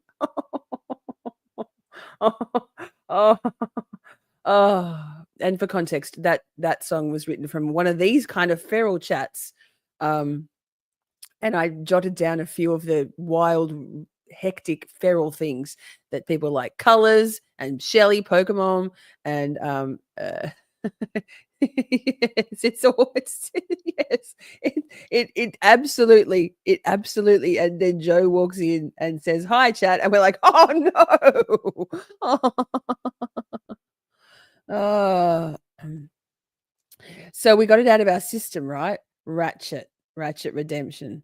Oh my God, I can't, Nick. Don't change your name again. I mean, do. Oh, okay. So Joe, we're apparently, Joe Schmo, we're being serious again now. We have been good. It's been a while since I've lost my fucking shit laughing at you all. It's been a while, a couple of weeks, I think. And it's a nice change from my heavy migraine yesterday. So thank you, Chad. I love you all very much. Give a expectation and Serious a shit goal, and how you're goal oriented. So you start a frame by, number one, telling them what you want to talk about. Number two, you tell them how you want the conversation to end. Number three, you get their buy-in to it. So let's say, give me an example. So let's say, for example, we've had a difficult day, and you and I are working together. And then Joe, you are definitely a shorty. I love that. I love that you're not offended. Love. And Britt also, yes, that song is needs to be prefaced with the fact that it's not me writing those words. And well, some of them I linked them all together and made a song out of it. So maybe it is me writing those words for Ratchet Redemption. Colors needs to know. She needs answers. wait. Bazinga! If you're not already subscribed to Joe Schmo, you have to be, please. We got Joe up over 800 subscribers from our live stream last night. An amazing conversation. Loved it. I've done a few clips from it. I've got a few more to upload. Joe does a lot of content surrounding Laurie Vallow Daybell and grew up as a Mormon, and also covers Idaho, Brian Koberger, and also lesser known cases, and has a beautiful style of presenting and voice, and usually often streams with Salty Sleuth Investigates, who incidentally was gifted a membership earlier in our earlier stream. So yay, rising seas lift all ships. Carry on, Mr. Vampire, Fisher Vampire. I might say, I like to talk with you about something that's been weighing on my mind for the last 2 weeks, and it's important to me. And that's step number 1. Step number 2 is, and I don't want you to solve anything. I just need you to hear it, just from me. That's it. I'm not asking you to do anything on it. Is that okay? So that was number 3. Is that okay? Does that sound good? Or can we do that? Perfect. You have a wonderful chapter. You have a frame of exactly what the conversation's going to be. Now the other person goes, okay, now I know we're talking about something important. 2, now I know I don't have to fix it. I don't have to keep looking for ways to solve the problem every single time. And 3, I get their buy-in. And so now they're kind of committed to having that conversation. When you get that little, does that sound good? Or can we do that? They go, okay. And now they've made a deal. They've made kind of this hidden contract to discuss this with you. And people don't like to typically break their word. So using a frame for the most important conversations or difficult conversations, a much better way to set yourself up than just catching them cold. That's so good. How do you then emotionally regulate enough to be able to do that? I actually call it emotional sobriety, because I feel like you can get drunk on anger, you can get drunk on frustration, and what ends up happening is you act out of character, just like when you drink alcohol. So when I go into a conversation with emotional sobriety, I can hear what I'm saying, I can hear the response. But when you go in and you're just completely emotional, it sometimes can be detrimental to the conversation and to yourself. Oh yeah, most times. Yeah, absolutely. Anger is intoxicating. It can be an intoxicating feeling. A way to emotionally regulate yourself, and what one of the first steps I have in the book is let your breath be the first word that you say. And it is really a rule that I use all the time. I think that's a rule Bev uses too. And then she speaks. I guess maybe not an audible sigh, just a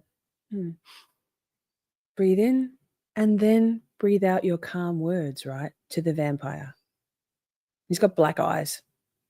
Because it's going to keep yourself. It's like being able to swim underwater without having to take a breath. Like you don't get to that level of intoxication because you're letting that pause tell your body, I'm safe, I'm good. There's nothing to be threatened about. So what I say is, wherever you would say that first word of, you can't do that, you don't say that, and whatever that attack is, you just put a breath in its place. And often what you're doing is telling the other person, I'm preparing myself. Like if you were to ask me, hey Jefferson, how was your day? And I was like, good, I'm good, Lisa, I'm great. Versus, Jefferson, how was your day? And I said, I'm good, it was good.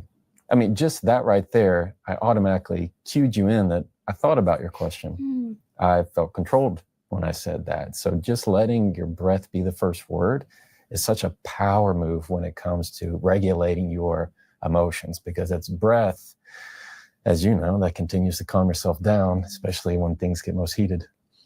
Okay, so let's say you take that breath, which I love that. I love the analogy of taking the breath before you go into water. That's really going to stick in my mind now. So thank you for that.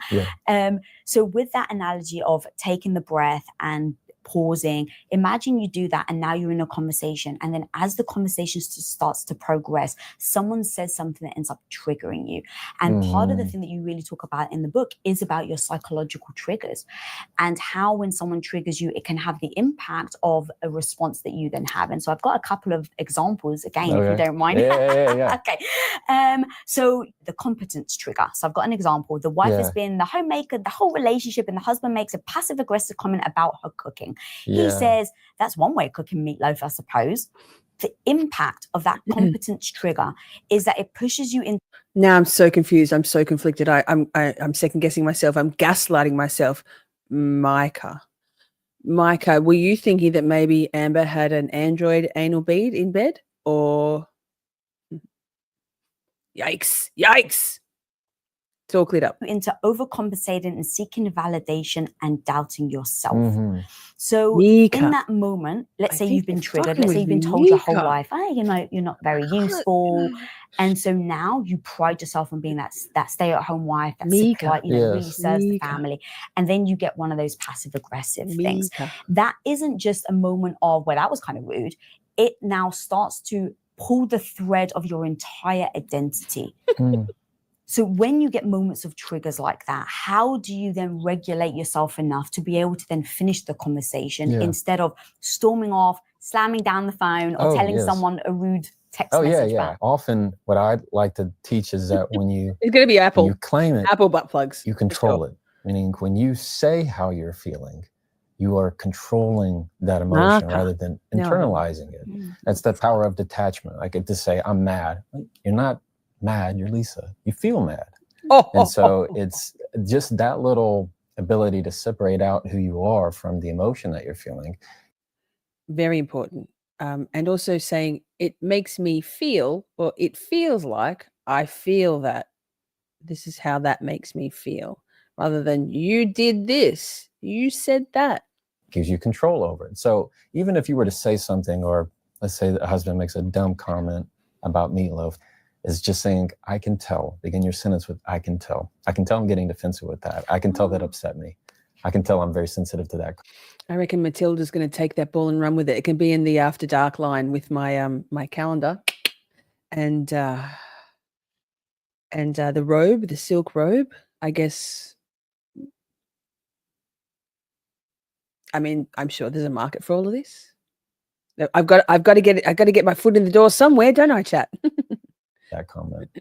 I can tell I'm not ready for this conversation. Anytime you say I can tell, it is not only a, hey, I'm letting you know how I'm feeling, but it's also an acknowledgement of I'm being very aware of my emotions right now. And that emotional awareness, that's what's bold and mysterious, or funny cunt, either or. Going to give you that extra edge of regulating yourself. Saying, I recognize these feelings. I'm not having to wonder where they're coming from. So what's the difference between then I can tell versus I feel? So I feel is you're wearing it. I can tell sounds more like you're seeing it from a distance. I can tell because it's like saying you're looking under a microscope, or you're looking at something on a table. I'm very visual. And so a lot of the metaphors I use are visual. So if I say, I can tell, it's me seeing it on a board. So I know I can tell right here on this graph, this is where he got sensitive. This is where he got defensive. Versus I feel, says, no, this is what I'm wearing right now. And I'm wearing anger. Do you think that you can trust your emotions? Oh, that's a good question. No. In terms of, can you trust your emotions to be accurate? Or can you trust your emotions to be real? Yes, I believe your emotions are real. That doesn't mean the facts that caused them or what brought them on are accurate. And so if, for example, somebody made a comment about me that was my own personal insecurity, and I had no idea, I didn't mean anything by it. Are my feelings real about it? Yes. Is what they sent, is that what they meant? Most likely no. And so it's still that struggle when you have that internal emotion that is very real, very just as pure as ever, that the other person had no clue that they ever. Do you mean you can program it through your phone and have an app? Joey knows. Yes, you can. I have tools, pleasure tools, that are programmable. I haven't, because I'm not tech savvy enough to do that. But yes, same as you're going to have like LED lights that you can program on your phone. Same. Yes, 100%. Brit starts Googling. Ever seen it that way? Interesting. Yeah, because when I think about triggers, I used to use my feelings as facts. And it's like, well, it's a fact that you hurt my feelings. And so therefore I must be right in an argument where you had said something, let's say, mean. Versus what I understand now is that it's true, I felt it, but was it an accurate reflection of the situation, or was I responding to a trigger of mine that I've had in the past? So how you feel about it, doesn't make it a fact. It could be a fact that hurt your feelings. Yes. And that doesn't mean that the truth of those feelings are innate to the truth of the fact. So is it wise to not necessarily talk about your feelings in an argument with your partner in that moment? Oh, no, I highly advise saying it. I mean, because it's letting them know where to navigate. So if something were to upset you and it triggered you, let's say they brought something up about, I don't know, something that's a sensitive area that they should know. Yes, Lisa, I'm not super aware. I am not super awesome at knowing my feelings when they are rare or new. I have to force myself to do some introspection to figure it out a lot of the time. Yes, I am getting better and better myself at identifying the emotion, where it's coming from, why it's the level of intensity that it is, and how I can reduce that intensity, or as chat is suggesting, perhaps increase the intensity by way of Alexa. Okay, sorry, Oblivious Boomer. That's that's like insanely triggering for me. But sure, it's not a deal breaker, and we'd all like to know. It's not a deal breaker, but I'd like to know. Thank you. Okay, Boomer, Simmy.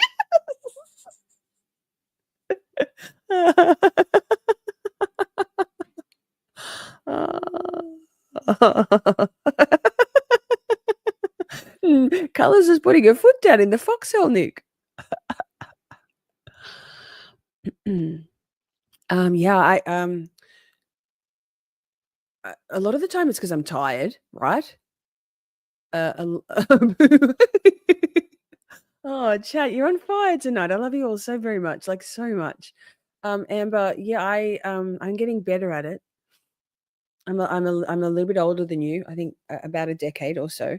And so I guess I've got a bit more water under the bridge to have practiced that stuff. I have big feelings, visceral responses to things.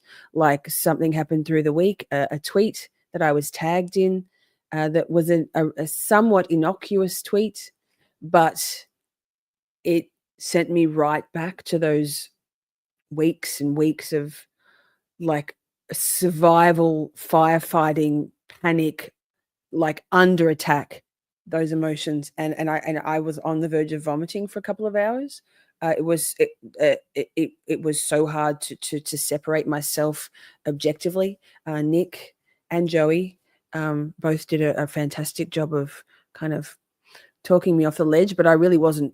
I mean, as much as possible, I really just had to stay on the ledge until it kind of got bigger.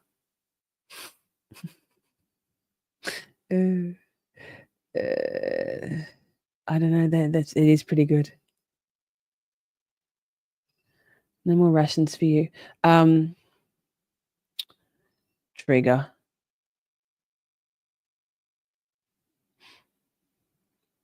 Yeah, you do. You got me, Nick, with your fucking oblivious boomer, motherfucker. That's assault. Know better, or maybe they didn't really know, and you said, I can tell this is going to upset me. You are telling them, hey, this is a no-go area. Mm-hmm. And that's where you go, all right, if I need to, I can start asserting a boundary of this is not where I'm going to go. Joe, I'm not going to go there with you. So it's very beneficial. Joe, that's a big one. That's some fucking wrecking ball shit right there. Joe says, I was married for 28.75. That's a specific amount of time. So to a non-narcissist, but we still had issues. That was your Pentecostal wife? Yes. See, I remember. I had to develop emotional intelligence. My next relationship was with a narcissist, and my emotional intelligence was irrelevant. In fact, emotional intelligence with a narcissist is dangerous, right? It's dangerous for yourself. We're all open books here, Lisa. Thank you for sharing. Oh, Boomer is feral. Oh, Boomer lol. Yes. That's definitely his fuckface. Beneficial to talk about your feelings in the moment, why you're feeling them. Thank you for that breakdown. That was very clear. What about then I feel versus you've made me feel? I'm of the opinion that someone cannot make you feel anything. It is solely personal to how you perceive things. So if somebody, if you said, hey, Jefferson, I hate your purple shirt, like right now, I would be like, okay. Rude. How dare you? I don't have a purple shirt on. I know I don't. So it doesn't bother me. I know what I have and what I don't have. So it's going to be my entire choice internally of knowing I'm going to choose to let this hurt me or not. That's hard when things are insecurities about. Pause, chat. We've been live for almost 2 hours and we're 34 minutes into this video. We are the worst and I love it. You're the best. Chat is bae.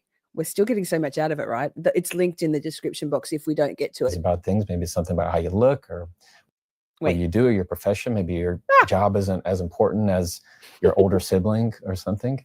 A lot of different insecurities, but I don't take the path that somebody can make you feel something. It is the choice of you just feel, and this is how you perceived. It's like using in logic of if I can't make you feel something, Lots of sidebar, then Brit. on Lots. the flip side, I Sidebar. can't make you not feel something. And so if I were like, look, I can't make you happy. At the same time, then there's no way that I can possibly choose to hurt you, make you feel hurt. I feel like when I used to say it, almost like I was giving my power away. You've made me feel, okay, so it's up to everybody else of how you feel, or is it up to you? Yeah. And so once I phrased it like that, and I'm so much of a like, how do I build my confidence every single day? How do I make sure that I don't give my power away in every sense of the word? Yes, absolutely. Oh, Lisa, wait. Sorry, doll. I realize. She's very expressive. Lisa Butterfly. So there's Lisa Bilyeu, Lisa Shorty, and Lisa Butterfly. Lisa. This is great advice right here. You truly can change your reactions by understanding why you react in particular ways and understanding why people do things they do. That's why we're in Psychology Corner, like all the time, because we're trying to understand what makes ourselves and others tick, and then how we can use that information to navigate through life with as holding on to as much of our power, because having your own power, being empowered, is so important, and not giving it away and not having it sucked out of you either, right? Speaking of sucked out of you, if my mouse would clip right, he makes me feel something. Same.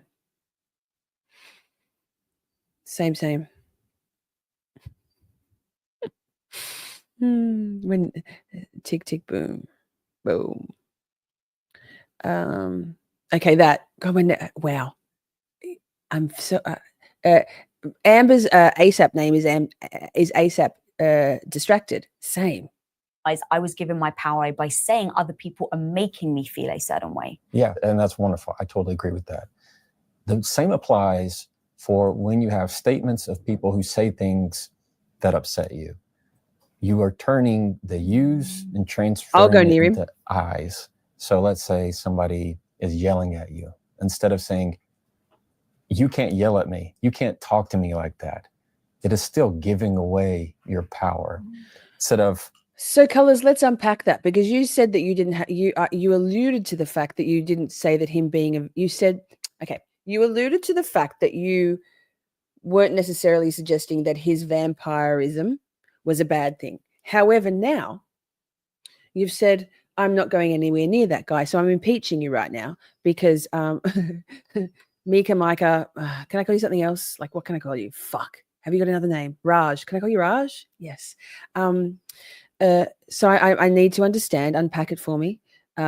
Which is it? Because if vampires are okay, then we go near them, right?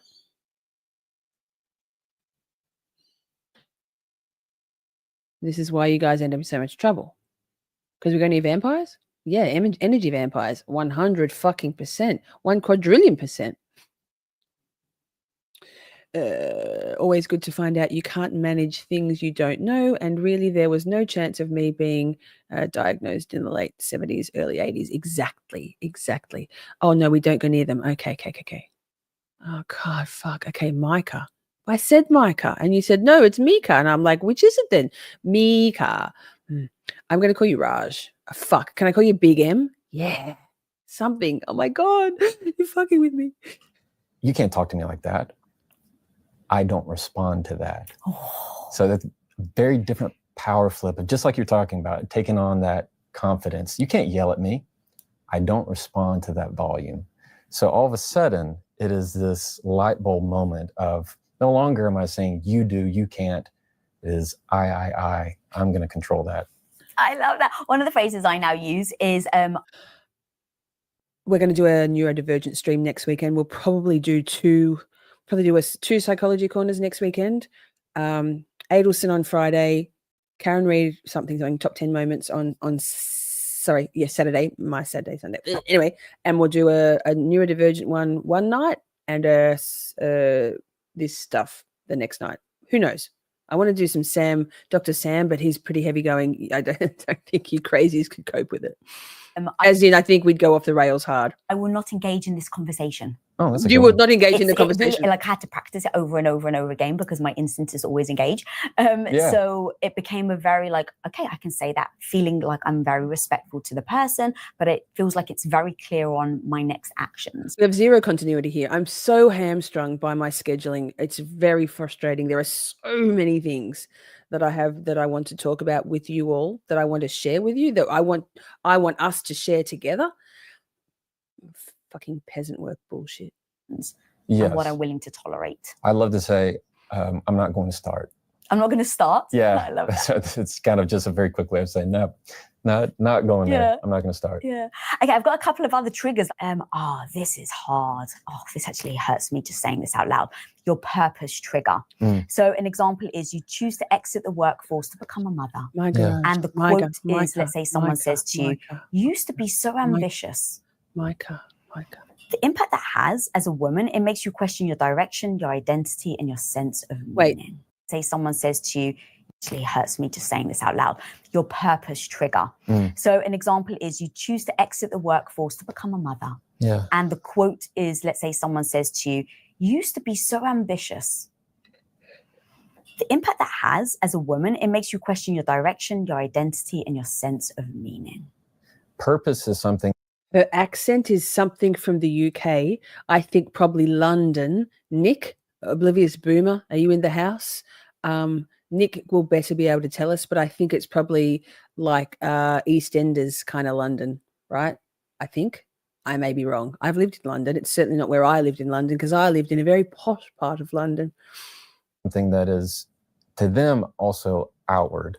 So she's obviously if someone say, I used to be so ambitious. Maiden, my where? Recommendation would be to Where say, is she from? I still am. What's her accent then?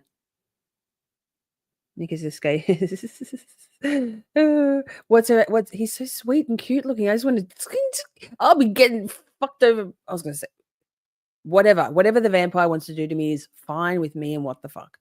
She's more northern UK or northern London. You sound like you're from London. Me, Micah.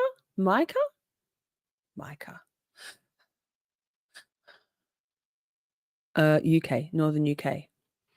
Okay. You know what we could find out? Someone could Google her, Lisa Bilyeu. We already know that her husband, Tom Bilyeu, is worth hundreds of millions of dollars, and so by default she is also. So where's she from? She's certainly not from money with that accent. She's made good on her life with her business prowess and acumen. Oh, I am. It's just all you're doing is choosing a different career path. So when you are owning things, so part of that confidence and assertiveness is owning it. So it's that ownership of taking advantage of, no, I love who I am. I love what I'm doing. And the understanding that I don't have to justify, right? I don't have to justify anything to anybody.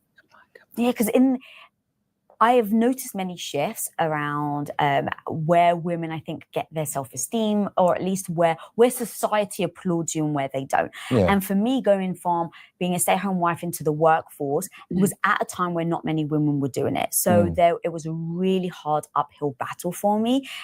I can say, as an aging woman, because the alternative is pretty bleak, as an aging woman, and I guess probably as an aging man to a lesser degree, I know Nick's expressed some distress over this for himself, is that you by society kind of disregarded as just being of no further value just because of your aging looks, which is quite distressing.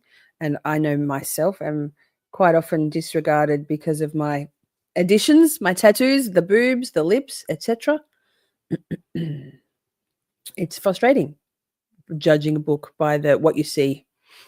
And so for people to say like, oh, you don't care about your husband anymore. Oh, I thought you were a good Greek wife. And that was really hard, because for me, I want to be a good Greek wife. I love my husband. So it started to almost question my commitment, even though I didn't feel like it was in question within myself. This is why I wanted to take this example, because now it's happening on the flip side. We've got to a point where women are like, yeah, entrepreneurship, go homie, you can do it. Right. And now women that want to stay at home are being made to feel bad. Like, that's just utterly heartbreaking to me. When you're dealing with like these just complex, like deep emotional questions of your purpose, it also comes down to, who are you listening to? Like, who are you listening to? Are you listening to Nancy across the street who has never tried anything new? Are you listening to Bill who always finds a way to criticize somebody? And so too often what we feed ourselves. Actually, Joe, I think she's a self-made woman. I think his worth is not her worth, or it's a collaborative thing. I believe that they, the founders and the owners of Quest Nutrition, which is a worldwide, sports nutrition brand, Quest bars, etc. And then her channel has 1.34 million subscribers, has been going for a very long time. So I would suggest that she has her own wealth. That is she's a self-made woman. It also, but in our research, it did mention his worth. But that's kind of misogyny right there, isn't it? Ourselves is the very thing that is just going to be corrosive. It's going to just be the drip that continues to nag us when we're just not listening to who we are. It's very gaudy. Many in chat have an issue with the watch. Like in your case, many are you listening to your husband? Are you? Nick, you're back. Oblivious boomer. What's her accent, Nick? Can you tell us where she's from, please? Because I put something out in chat, shut me down, which is fine. Totally fine. So can you tell us where she's from, Nick? Listen to her accent and tell us, please. Are you listening to what matters to you, to y'all's family, to what you've decided? Who else do you need to listen to?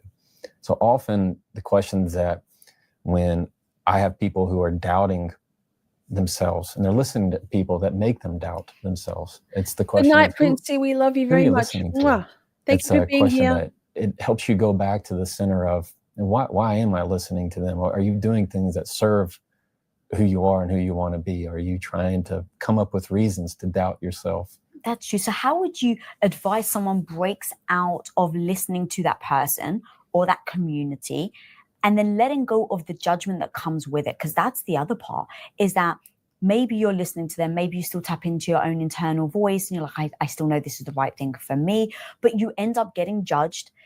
And especially because my shows are for women, it's very much the focus, is that we are people pleasers, and all of that conditioning comes rushing back, where it's like, okay, well, I want to go and quit my job and have this beautiful family and stay at home with my children, but I'm getting all of this criticism. Oh, she's cranky. And she's not cranky, she's concentrating. Yes, to me it sounds London. Northern is more like, the Beatles and stuff, right? And don't sound like her. Maiden says I was wrong. Lisa grew up in a traditional Greek household in London where she was told her dreams of Hollywood were too big. Love that. I thought EastEnders. I thought EastEnders, Southeast. There we go. Look at us, research crew. I love you all. Criticism, and I want to be a people pleaser, and everyone's like, oh my god, but you used to be so good at this job and you used to be so ambitious, and now I don't feel like I'm pleasing people. And so all of this conditioning comes rushing back in, that then comes up when someone says that one little snide comment. So what I like to say with people pleasing is it's okay to please people, just be sure you're one of them. I feel like that needs to be merch. People pleasing is fine so long as you're pleasing yourself at the same time, right? I would like for everybody to be happy. That's not how it often works, though, right? But diminishing yourself, not establishing and holding your own boundaries or your own needs so that others are happy, no good. Fuck that shit.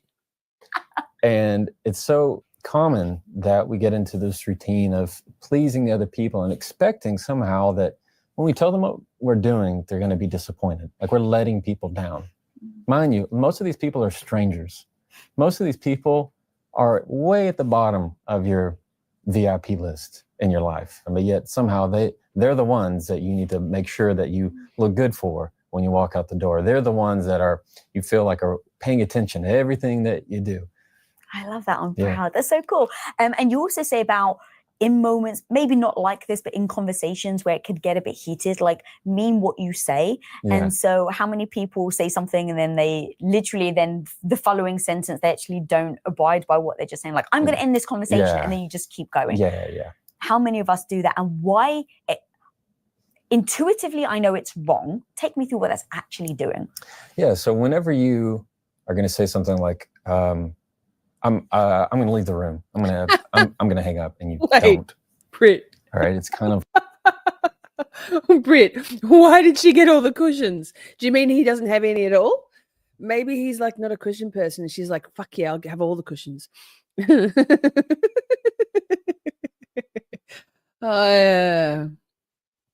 Yep. Yes. Government cheese time. It really is. When I start to be concerned that you all will be able to hear my gurgling tummy, it's time for cheese. And also sidebar, he has 0 cushions. This just feels like an inequity. It's reverse misogyny, right? We don't kink shame. So I'll mute myself and forget I'm muted while I eat my cheese, just so you know. I'm not sure about the cushions. Maybe vampires don't require cushions. Could be. Kind of like if you've seen a dog that looks like it's going to bite and they never do. And it's a cute little dog. It's wanting to look really mean and ferocious, but it's just a sweetheart. Yeah. It's kind of like that. It's you trying to say in that moment, I'm feeling threatened. I need you to go away. I don't like any of this. And what it does is it slowly weakens your position. And in fact, it loses credibility because it just means you're all bark and no bite. I guess to go along with the dog analogy. That's good. Do you like that? Yeah, all right. But whenever you lean off of that, what you're showing them is the boundary I set is not the boundary I follow. And even just using the phrase, I'm going to. So if I were to you and I are in an argument and I don't like what you say and I just go click, like how many times does that happen? It happens to probably everybody. They get overwhelmed, the other person gets too triggered, and they just want to click. Instead of saying, I'm going to hang up the phone right now, and you do so. Instead of just leaving the room abruptly and slamming the door, it's, I need to leave the room. And then you leave. It's taking ownership of the action. So when you own the action, you are showing the person that what I say that I'm going to do is exactly what I'm going to do. And it boosts your credibility. It boosts that ability to know that this person says what they mean. They're very genuine and authentic with what they say. And also what I would add to that is what I love. Pause. Joe Schmo says, I didn't eat breakfast or drink any coffee before Laurie Vallow Daybell's hearing because I didn't want to have to leave the courtroom. But then my tummy started growling in the middle of it. Nobody gave me a side eye, but man. Yeah, wow. And yes, also Amber, who is Evie. And we'll find it. Send me a link, Amber. We'll do one. Nick, you weirdo. Hey, start thinking about a song. Oh, you guys want to hear Shine. Do you want to do Shine? Wait, well, we're to the next timestamp in this. We might get through halfway. We're halfway through. Oh, my goodness. Wow. Look at us go, chat. It gives you the credibility within yourself. So when you leave, you're like, I'm so proud that I was the person that said I was going to leave the room and I left the room. Yeah. Isn't that funny how if you do something even shocking to yourself, you're like, I'm very proud of what I just did. I really just did it. I told them. Yeah. And it's part of that positive feedback loop. Yeah. I mentioned earlier that the amount of times that I've like gone to text people and I'm like, just don't text it for 24 hours. The very first time I did it, because I heard it from an expert and I was like, oh, I'm going to try it. I was so proud of myself. I was like, go, Lisa. Yeah. Like, I finally did it. And to your point, the positive feedback loop that makes you remember, I'll remember last time when you did it, even though it didn't feel natural, how proud you were. And so it kind of encourages you to keep doing it. Absolutely. What do you think about people arguing over texts? I think arguing over the text is one of the worst ideas because there's no emotional nuance. There's just none. And so many times when you say something in a text, Britt says, in a visual way, I found it easier to listen to that geeky guy last weekend with his cardigan. I wanted to fix his collar for him. His quirkiness drew in my attention. This guy's plain Jane, plain vampire. And then Joe says, I'm going to have to plan better next time. Lorry, trial, gallery, cheese, snacks, maybe. You know, also I had earlier, I've already eaten them, little cherry or Roma tomatoes and salami. Cheese, yes. What else could you have? Nuts. Bit crunchy.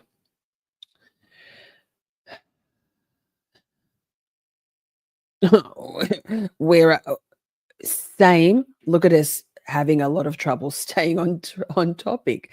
And I'm not making it any easier with my constantly stopping and starting. So Lisa and anybody, replay crew, chat, whoever, this whole video is in its entirety minus all of the distractions and linked in the description box. So that. Text. They're going to read it in the worst way possible. Let's put it that way. That snarky text, or somebody says K or okay. When do you ever read that as a positive thing? Somebody says sure in a text, you don't go, oh, look how look good at night, this. Matilda. I don't love feel you. good Thank you about so that. much.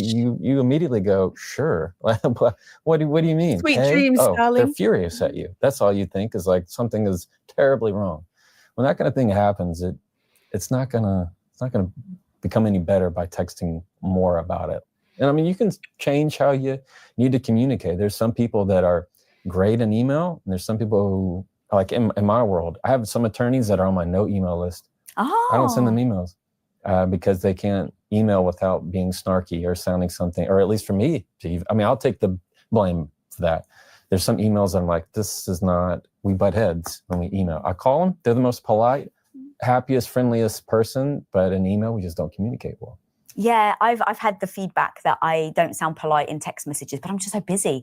And so then I try to explain, oh, it's just that I'm busy. So actually talk to me about explaining your way out of things.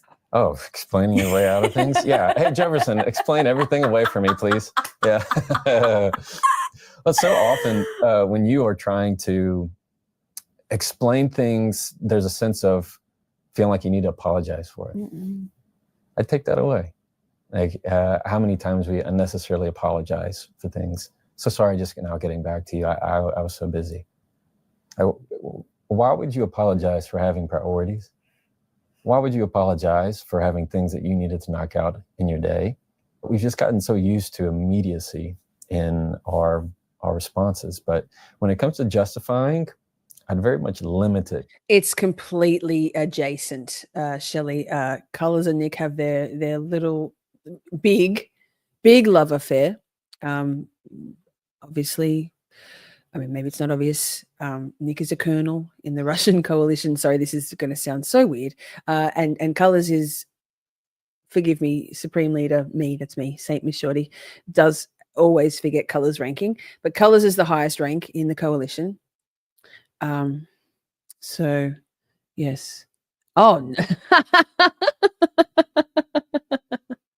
oh, I'm a mad apologizer. I put sorry at the front of sentences and then the person goes, oh, you don't need to apologize. I'm like, oh, no, I wasn't actually apologizing. It's just like a, hey. Nick and Colors are running around. Sorry, Colors. Commanding General. Fuck, I'm terrible. I should know. Nobody. Medication. Ke? What is that? Okay. Chat. I'm going with this. Now some music. The Supreme Leader decrees it. And then this. Good people shine the brightest in the darkest times. And wishes are like beauty, they are vain, vain things. Expect nothing at all, girl, but never lose hope. Walk a fine, fine line, give me just enough rope. Shine, shine, it's gonna be fine. Time is on mine. Fine lines, hard times make you who you are. Quitting ain't no option, girl, already come this far. Time is but a shadow in the construct of your mind. A lie unchecked becomes the truth, you know, time after time. Ephemeral and fleeting, fortunes always meet and run in circles.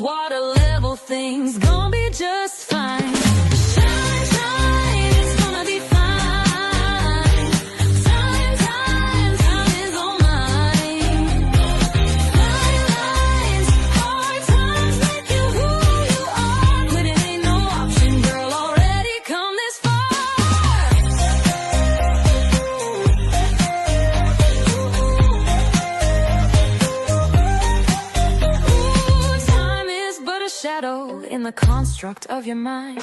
A lie unchecked becomes the truth, you know, time after time. Ephemeral and fleeting, fortunes always meeting, running circles, water level things, gonna be just fine.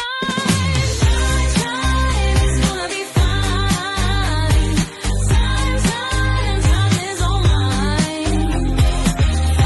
Rise, hard times make you who you are. Quitting ain't no option, girl, already come this far. Whoa, now slow down, what you gonna do? Lamplight and lifelines, the lighting circles you. Opportunity, community, living, breathing entity, creation, foundation, building your eternity. Time is gonna be fine. Time is all mine. Hard times make you who you are. Couldn't ain't no option, girl, already come this far. Shine, time, fine, mine. Walk that line until the end of time. 'Cause good people shine brightest in the darkest times. We'll go back to the video in a moment, but Lisa Butterfly says, and that's pretty much my philosophy. I get fuck ups, no worries. You show me you're sorry and trying not to do it again. Cool. But especially now you refuse to admit you're wrong, I'm going to have to mention absolutely actions. And if someone keeps doing or saying the same or similar thing that you've addressed, that you've either set a boundary or articulated your needs, and they ignore that, it starts to be either that they're intentionally ignoring those requests or those needs, or they don't give a fuck, or both, right?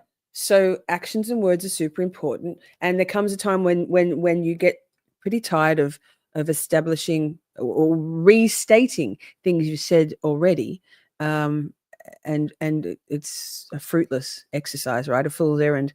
Joe says, the thing with narcissist apologies, they change the rules as they go. What they are sorry about today, they won't be as sorry about tomorrow. What I agreed to yesterday doesn't count, right? So true, Joe. Life artist. I mean, I just ask accountability. If they don't got a plan or if they fail to follow through, we're going to have a problem, right? Yes, absolutely. It gets to be bothersome and tedious and not worth the effort. It just is. So that. Let's go back to Mr. Vanilla or Vampire Guy. Even when you say I'm so busy, there's no need to apologize God, for I didn't it. do the Instead, whole express time. gratitude for them Might not still have being helped. there. God Hey, damn it. thank you for the text. Thank you She for got the there in the end. patience. 2 hours in, she put close. Just right there, you're owning the time. You're owning your priorities rather than trying to feel like I need to come up with a really good reason. I do that all the time. I really do. It's just because I feel so badly. I feel bad that I've ignored a friend for a day. I've ignored, I haven't texted someone back in a week. And so I worry if I haven't texted someone back that they've made up a story so much in their head about why I haven't texted them back. And that's the last thing I want them to perceive. It isn't because I don't care. It isn't because I don't love them. It isn't because they don't mean a lot to me. It's just that I've been so freaking busy and I've got ADHD and I'm terrible at responses. And so I feel compelled out of sweetness to them to make them feel okay in letting them know it's not about them. So what I'm hearing is you're taking it personally for them. I am. Is that wrong? Not wrong. It just over time, you'll do it with everybody and anything. So I would highly encourage knocking out the early sorries. All right, so let me push you a little. What if it's someone who has been mad at you for not responding before? So now, I love them. They're still my friend. But last time I didn't respond to them in the week, they got upset with me. So when it's somebody who's sensitive like that, one, if they're getting sensitive and they should know you and they should know what's all happening in your life. Too often, I feel like we find that the people who matter the least, we give the most in terms of our emotions and our time Why is it, you're so right, why is it the people that we actually don't know as well that we do that with? It's because it's all of our own sense of control, because you're controlling that perception that they are or are not happy of you. So you're doing it on your own accord. I love your honesty. Night, Big M. So amazing. Thank you. Thank you. Like, that's so true. Mm-hmm. Okay, in talking about text messages and tone and how you can't really perceive tone and that, you talk about in your book the ignition phase and the cooling phase of an argument. Yes. This was fascinating. So you have a chart, which I love. So if you don't mind, actually take me through the ignition phase of how, I believe it's like how they looked at you, their tone they use, the words they use. Yeah, and I thank you so much for reading the book. It means a whole lot to me. It was so good. So what I teach is in any argument, there's an ignition phase and a cooling phase. Ignition phase is when there's something that, with enough friction in the conversation, something begins to ignite. You said something you didn't like. My body goes, hey, I didn't like that. Like your brain and your body going, that. Hey, so I didn't like that. Can we fix that? And all of a sudden, I'm engaged. Ignition, when you're getting in that argument, your focus begins to narrow. So that's why your pupils dilate. I can't, Joe. You start to get some people begin to tear up or get really nervous, or they find that they're shaking in some way. And what they're doing in that moment is, I want the threat to go away. So let's say it's an argument between a husband and a wife, and they say something, automatically there is going to be a struggle, and each of them want the threat of the other to go away. It's to fight or fly. So when I say something hurtful, it's because my true intention is to make you go away. My true intention is to make it hurt you, to defeat you, and make you leave. So in other words, I may not be picking up this mug and throwing at you to make you leave the room. That's what I'm doing with my words. Lisa, you are gaslighting yourself. The cognitive dissonance of it all. Like, don't want to believe it. Find it hard to reconcile what's in front of you with what you're feeling or you believe or your experience has told you in the past. The struggle is real, particularly when you're being gaslit and manipulated by what's in front of you also, right? And good night, Big M. I'm never saying your name. I'm wanting them to hurt and to cut. I'm wanting them to cause pain. And then when there's been enough, eventually it just burns out. There's nothing left to burn. You said the one thing that crossed the line. You said, I watched a really good, and I was very conflicted whether we do this one or Dr. Ramani about why do I seem to keep attracting narcissists, but that wasn't quite it. Hang on, let me find it. And she had some really good points to make on that. And then why am I saying this? I can't remember now. The love bomb. Yes. So people forming their opinions and holding out for the good stuff that was presented to you during the honeymoon or the love bomb or the entrapment stage versus let me see if I can find it, versus the reality. And the reality is that the good stuff, the 1% of the time or the 2 or the 5% of the time is not the reality. That's the hoovering, right? That's the drawing back in. Yikes, I've watched so much stuff. I do watch a lot of YouTube. Can I find it? You guys are just watching me scroll. Can't find it. Maybe it was a long time ago. No. Anyway, that I don't need to find it. I just said what I was saying and I said it. So the end. You said too much. And then at some point the cooling phase begins, and that's your rest and digest. All of a sudden you might feel sad, and now like you're coming down the mountain. It always is, Your more logical brain starts to come in, and you're going, "Why did I say that? That was so dumb. How did we even start this? What did we even begin to start with in this argument?" And you're realizing all of the logic that is now flooding you, and the emotions are now starting to dread, and that's why you feel like sadness and grief, because that tension, that high that you were feeling, that adrenaline, is now has to leave your body. Now you kind of feel sad about it. Mm-hmm. And that's what happens. That cooling phase is when you now are starting to go, I'm so sorry. I didn't mean to do that. I shouldn't have said that. I don't even know what came over me. Right. It's the So same. that was so true. But then why do we just keep repeating it over and over and over again? Because it's part of our natural body. And the only way to slow it down is the pauses and the breathe, because what it I'm does not laughing is at you, Lisa. I'm laughing at never Joe. gets your ignition phase fully set. So imagine if I think he needs a drink of fucking water. I think he's got clag mouth from talking, and I think his lips are sticking to his teeth. And I'm very hyper aware of when someone needs a drink. I'm like, oh my God, get the poor person a drink. Witnesses on the stand, especially, I'm like, I can't listen to their clag mouth.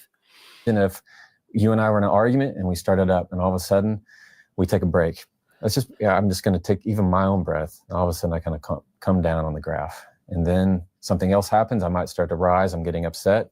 You breathe and you kind of start to take it back down again. It's telling your body, I'm good. This is, I'm still safe. This isn't threatening me in some way.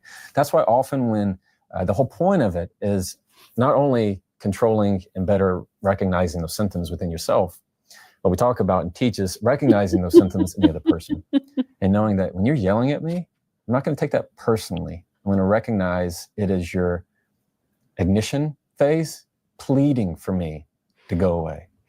It is your ignition phase to say, I am not comfortable with any of this. That's what I need to hear the next time I hear somebody raise their voice. Speaking of mugs, Joe, I meant to say, and I meant to email you, can you email me your best shipping address? Because we gift all of our guests a Miss Shorty mug. So my migraine after our interview last night fucked with me. But that, speaking of mugs, by his left hand, it's probably just a prop mug. And he's so caught up in the moment of talking about vampire stuff that he can't take a drink. That's so good.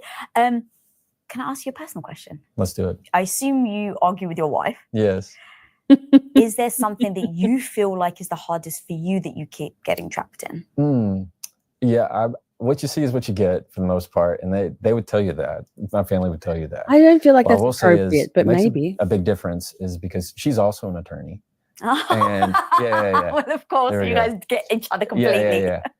But the key is that arguments are very short because it's very matter of fact, very being quick to know where the problem areas lie. And so when you are quick to forgive and quick to say apologize, and that eliminates 99% of your problems. Quick to apologize, quick to resolve it. I mean, what hurts is when the arguments they go on forever. When you find ways to quickly resolve it, it's going to go away. But yes, it's for the most part, I'm exactly what you see. The defensiveness, I would say that's probably my number one weakness, as everybody. Really? Really? Is that everyone's problem, the main one? It's a big main problem, defensiveness, because it's so reactive. It's so just natural to what we do because your body is already just on the alert for anything. Like if you were to, let's say I was looking away and you decide to throw that mug at me, like something in my body would go, oh, I'm ready in my peripheral to catch that. And so our bodies are just naturally very perceptive and ready. Like our reflexes are great. Right? And so it's the same thing with our words. And so when you say something that is hurtful, you say it to hurt me, I'm naturally going to get defensive about it. But having the ability to regulate your emotions, ask where it's coming from, how to be assertive with your statements and call it out, it's going to make you a whole lot better communicator. It's so good. Your advice is so good. And as we're talking, I've interviewed a lot of psychologists on my show. Poppy. And one of the things that made me realize is these tactics that you teach really do go hand in hand with doing the deep work of your childhood traumas and things. What you were taught as a kid really does show up in your adulthood. And so I think a lot of it comes from the conditioning that you had as a child, especially with women. Yeah. So in thinking about, okay, maybe you were dismissed as a child for your emotions, that then can show up in how you respond in arguments, how you become defensive in arguments, how you take them personally. Yeah, there's a whole concept of how you argue now, mostly a reflection of how you saw arguments growing up, because that's just what you saw. I naturally have mannerisms because it's in my DNA that are reflective of both mine. Joe, you missed his bottom lip bite before. Don't worry, we got the screenshot. What the fuck got the screenshot. Yes, agree. Strongly agree. Hi, puppy. Dad, and my mom. You also need to drink. Same thing happens with our arguments. And the truth is, many of them are not healthy. For the vast majority of people, the way you saw arguments come out and bred in your life are not healthy. And it's very cultural too.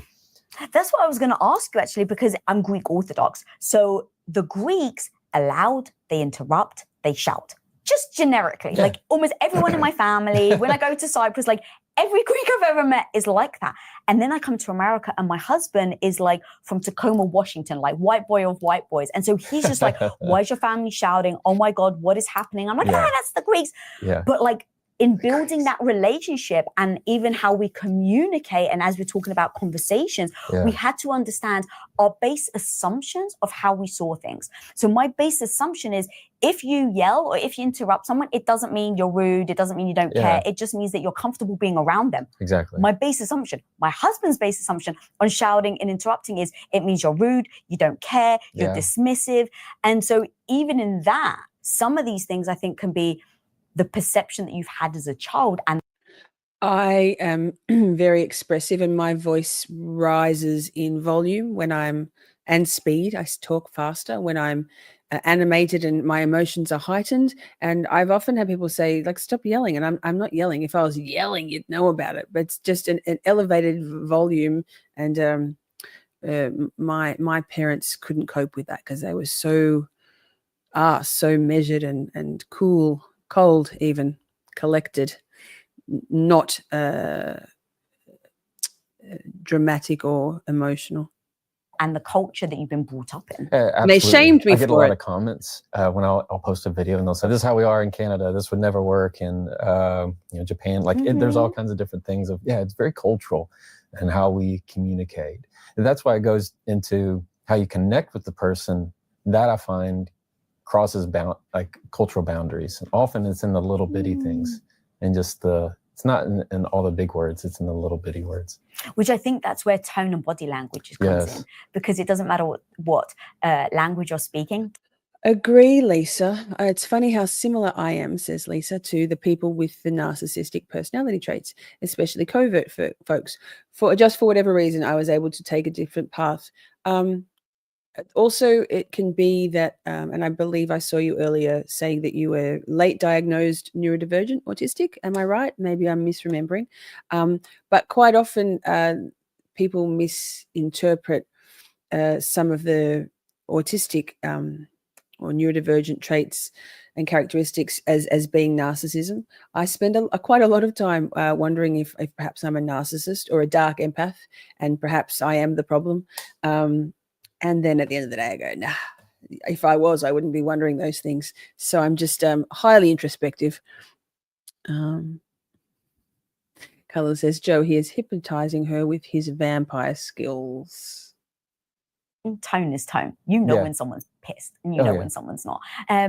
You have not, it's not out yet, but you have a section or a bonus that you're talking about in dealing in conversations with narcissists.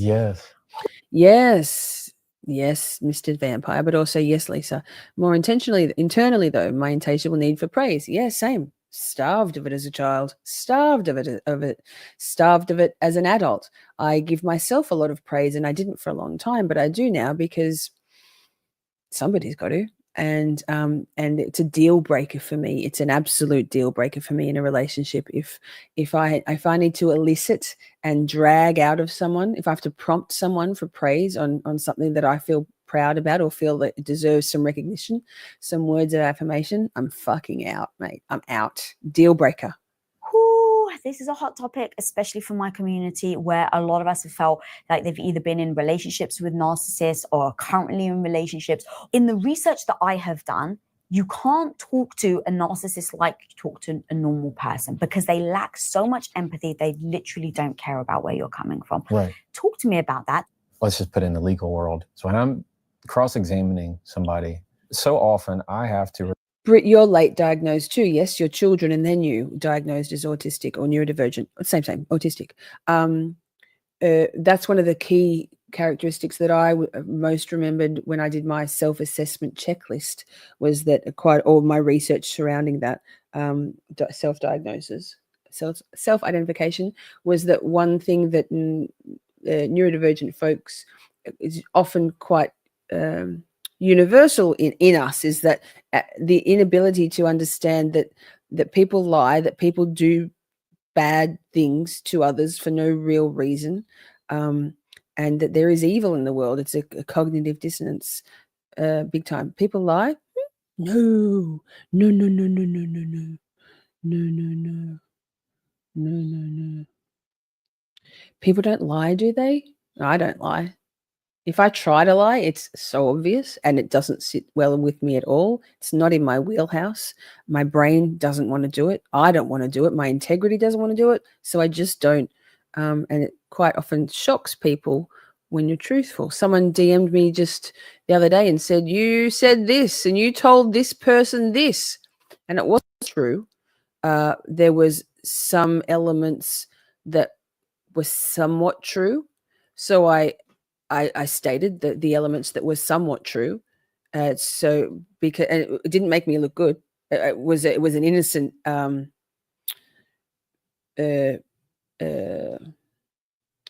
slip up. At the time, it was, I said something to someone who I thought was a trusted person. Who, lol, sidebar, you can't trust many people. Learned that the hard way. And so when this person has continued to DM me telling me that I do not care about their well-being, and I'm like, I really do, but I also care about my own, and both can be true, and I need to protect myself and heal myself, and you do that for you in your best way, and I'll do that for me in my best way. We're both good people who are very, very damaged, but it's nothing to do with me not caring. I just need to look after myself the best way I can. And I will fuck up along the way. And so, and this person said to me, I was really surprised that you replied at all, let alone that you answered truthfully. I'm like, I don't lie. I can't lie. Like, why would I? I can't. It doesn't matter if it makes me look bad. I'm just going to answer the question truthfully. It's all I can do. I expect everybody else to answer me truthfully. And I fucking hate being lied to. I hate it. To remind myself that I'm playing their game. Like, even though I'm in the room with them, to them, this is their room. This is their game, their conversation. It's not we're having a conversation. They are, and I'm just there. And so it's a game of. Some people can lie out of kindness, but is it kind to say, no, you look beautiful in that, if the person doesn't look beautiful in that? Is it kind to say, yeah, I did do that. I did do what you asked me to do, if they actually didn't? Like, little white lies are just as, I think, injurious and damaging, because it destabilizes your trust in people when it becomes apparent that wasn't the truth. Well, fuck, man. I thought I looked great in this, and then I saw a photo of myself and I looked like a fucking idiot. You didn't tell me how bad that print looked on me, or you didn't, like, I don't think there's no kindness in lying. Defensiveness, yeah, people lie in defensiveness, but if people were just comfortable with being truthful and to themselves and to each other and hearing truth, we'd all be a lot happier. There'd be a fuckload less conflict if people just could do difficult conversations without defensiveness and without getting butthurt and without assuming that the other person's lying. Fuck. Of what I call Sorry, I'm passionate about it, clearly. Praise or provoke. Meaning, if you're not just giving them all this praise, well, they'll often start an argument with you to get you to begin to have a conflict with them. And so they will provoke you into an emotional response because they delight in your anger as much as they delight in your. So they believe you, what the fuck? Yes. I find maybe it's my, like, my supreme leader status. Maybe it's my public YouTube-ness, right? Maybe it's the bullshit lies that people have said about me that are easily believed for whatever reason. Wild. Have you met me? Have you seen me? How does that ring true? Anyway, I think different people, maybe you surround yourself with better people than I have in the past, and in a different,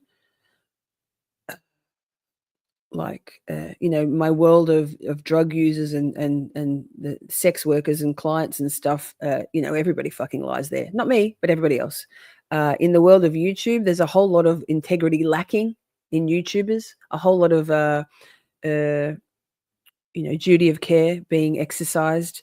People say shit, right? They say whatever they want to say. They do whatever they want to do.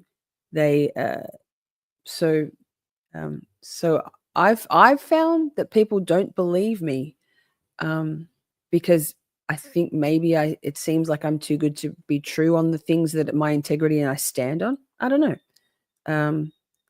It's the worst having your integrity called into question, though.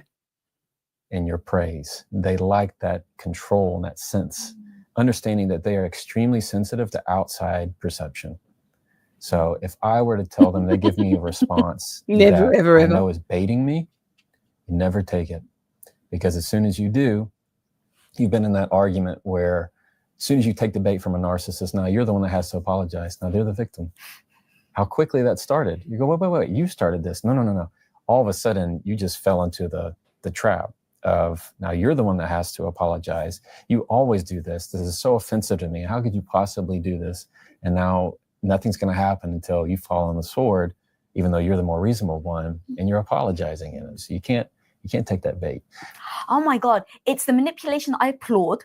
Yeah. Because it's such a, I mean, you clearly know exactly what. Yes, Shelley. Shelley says lies aren't worth the stress. It's a lot harder work for the brain. That's why you get all those tells and those physical sort of tells in people when they're lying, physical and verbal.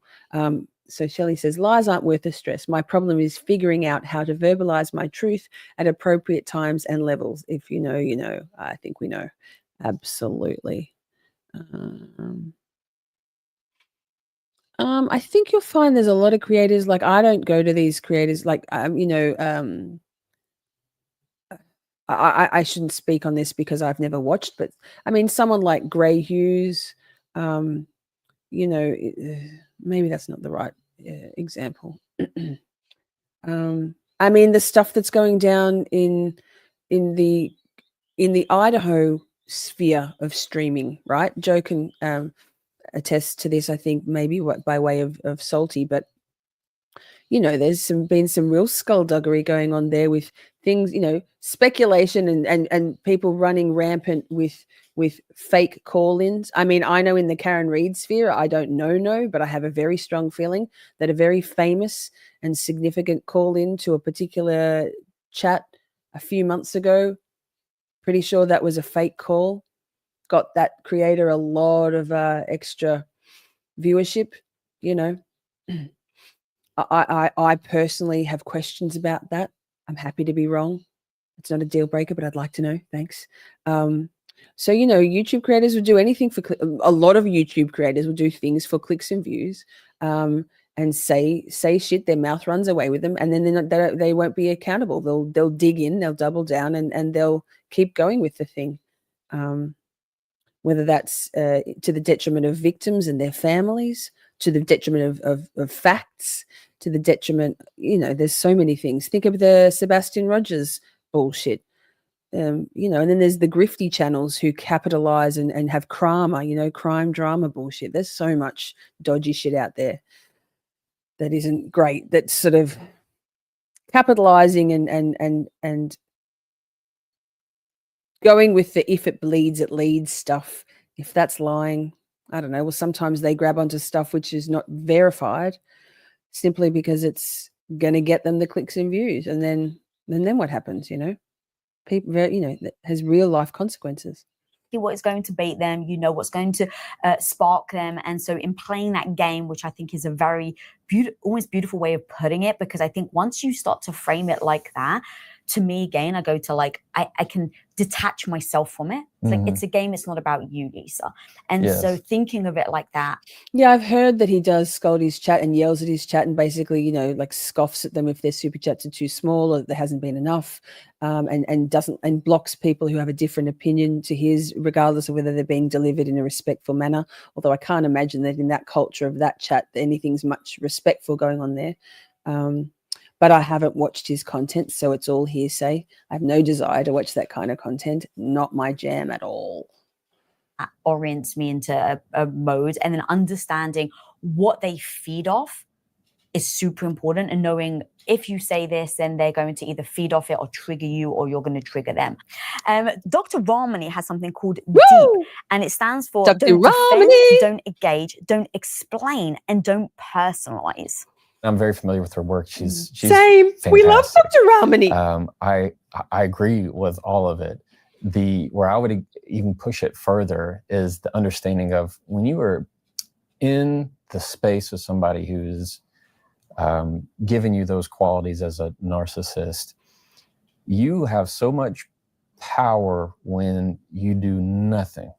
It's the opposite. Like you feel like you have to manage, I have to control, I have to get them. You don't. No, you don't. Who is this Simi? I refuse to believe. I refuse to believe. Next, you'll be telling me you go and lurk on yellow cottage tails. Yikes. I have to say something. No, you don't. You know, there's nothing you have to say. You just need to be still. Being still carries a lot of power. I love how calm you are. You're very She just loves everything about him. One of the quotes that you said in your book that I love is, who you see is not who you're talking to. Yeah, the person you see isn't the person you're talking to. And the reason I love that line is because it is so relatable to every day. And that's the kind of stuff that I have a passion for, that I really, really like when it comes to how do you talk about communication. I love the everyday little bitty interactions. And so often when it's, let's say, you and I are having coffee at a cafe and somebody's being rude to us, or the waiter is being rude. It's so easy. They're being rude to me. Instead of understanding the person you see is not the person you're talking to. You're talking to the person who didn't sleep well. I feel like you may well, Simi, have some sort of explicit and important, but also covert role within the coalition. Colors will give you some sort of position, Simi, because it looks like you have some skills and talents that could be valuable to our community. Well, last night because they're taking care of their 6-month-old, and they're doing it all by themselves, and they don't have anybody to reach out to. And how offended you must be that they didn't get you your coffee right on time. And so those little moments like this just add a lot of grace into your life. And it's so rewarding and gives you a whole new sense of peace when you can apply that to your communication, and unlocks this Apparently eyesight. I never even knew, so you didn't have sneaked me. before, where you can start to see everybody as just a little bit more human. That's amazing. I don't know if you've heard of Reddit stories. Am I the asshole? Amber has over 5,000 followers on Blue Sky. Like I've got 4 because I don't even think of it. I can only do YouTube and that's a dirty pause. Sorry, Lisa. YouTube, occasionally Facebook for the channel, and occasionally Twitter for the channel. And that's it. I'm fucking out. I can't.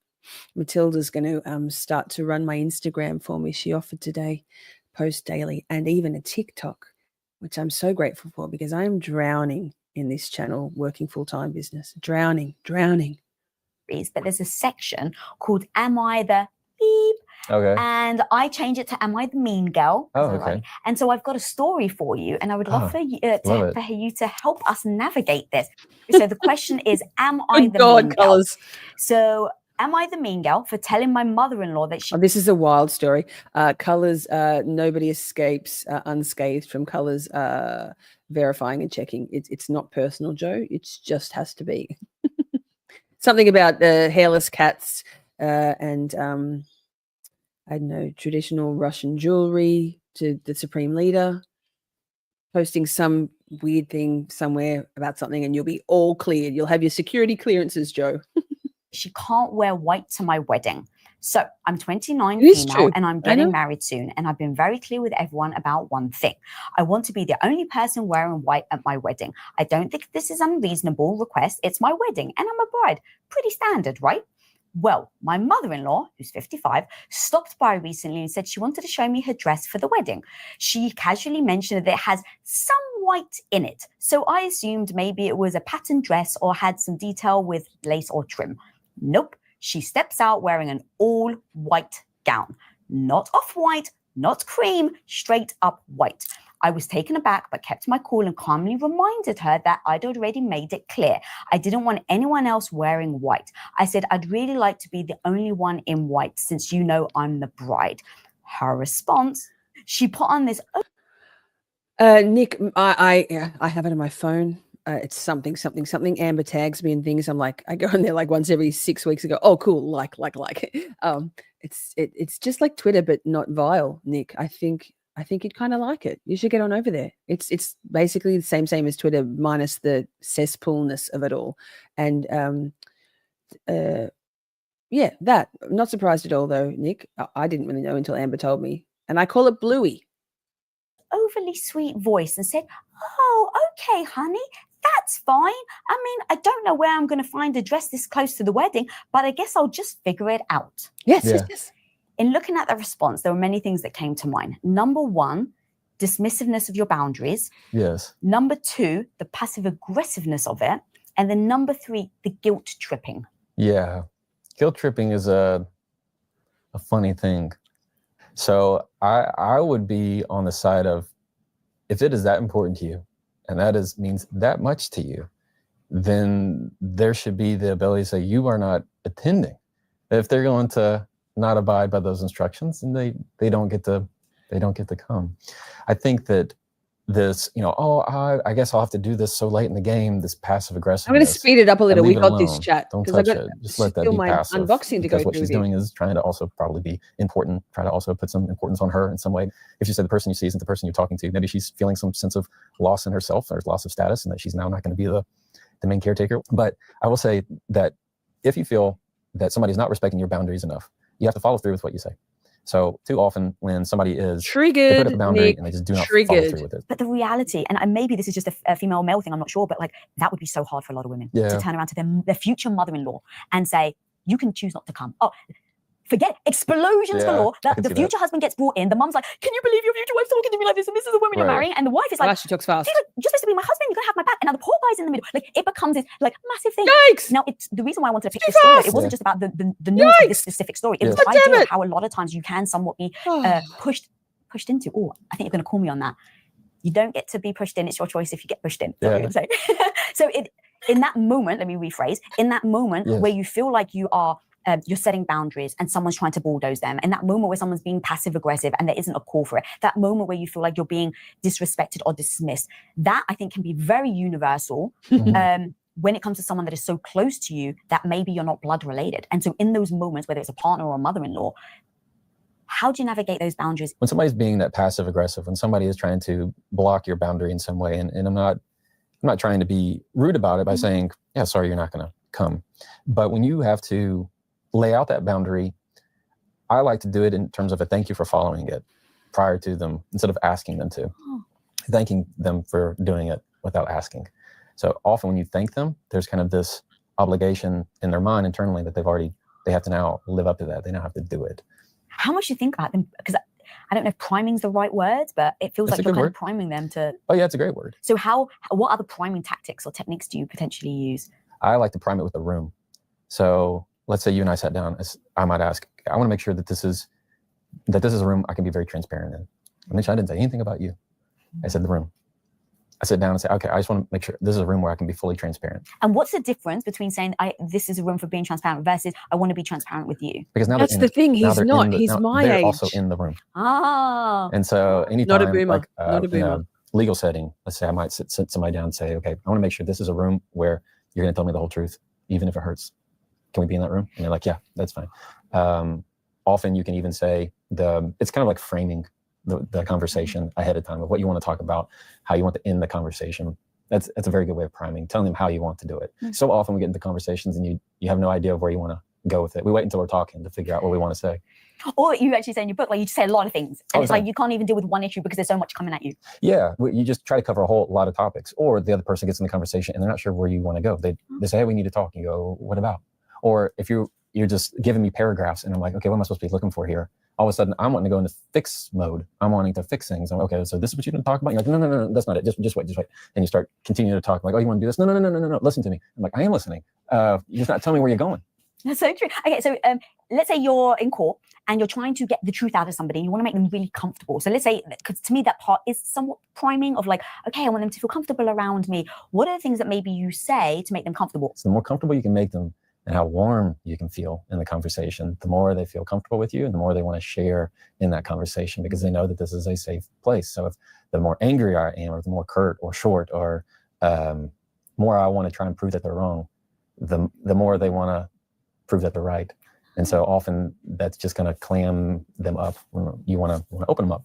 It's kind of that idea of when you claim that you control it. So when maybe you sit somebody down, and if I were to say, look, I want to talk about this with you, and I will get upset, or I am upset, or I mean, you're telling them already there's going to be a part of this that is very upsetting to me, and I will get loud, or I am going to cry.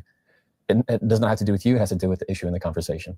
Because if you don't, they feel responsible for it. Then they feel like they made you cry versus the issue itself. So when you can prime them, then they know to expect. Did you hear that? Amber, I know you've been proud of yourself, and I'm proud of you also for not crying in some of your team meetings at work, because it's a highly emotive situation for you. And I guess it's a bit too late in that situation, that environment, to say I might cry here. But have you noticed that when I feel like I'm probably going to cry about something, I'll say I'm probably going to cry, and like just prime you for the fact that I'm going to cry. Cries a lot. Expected. It's going to come for a much better dynamic where they're like, it's not coming out of nowhere. The one-on-one. One of the things I also want to talk about that was fascinating is called weaponized incompetence. And I have a definition of it. If I just read it to give it. Okay, so it's when someone intentionally performs a task poorly or claims they're incapable of doing it to avoid responsibility or to shift the burden onto somebody else. Now, as we're talking about why this matters in conversations, when I think about what are the reasons why, I have a feeling that people think I weaponize incompetence. There are some things I am so good at, exemplary at. There are other things that I simply cannot do. And they're things often that most people will go, that's fucking easy. What's the problem? Why wouldn't you just do that? Well, yeah, it does sound easy, doesn't it? Wouldn't it be nice if I could do that? Oops, sorry. I hate not being able to do the things that I'm not able to do. Things like, I don't know, some tech stuff, keeping a handle on all of the social media platforms, or, not muting myself. So weaponized incompetence, but you can feel it when someone like is fucking shit up intentionally, or like doing a shitty job, either as a control mechanism or an evasive tactic to get out of doing it. 100%. Amber says, I've cried in every other one, from frustration having them sprung on me.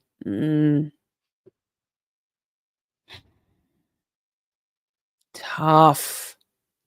I'm proud of you for not crying in this one. Good job. Great job. Well done. Bravo, Amber. That must have been hard. And I know you're proud of yourself, and I'm proud of you. Huge. Women feel like we can't speak up, that we can't control our future, that we can't control a conversation.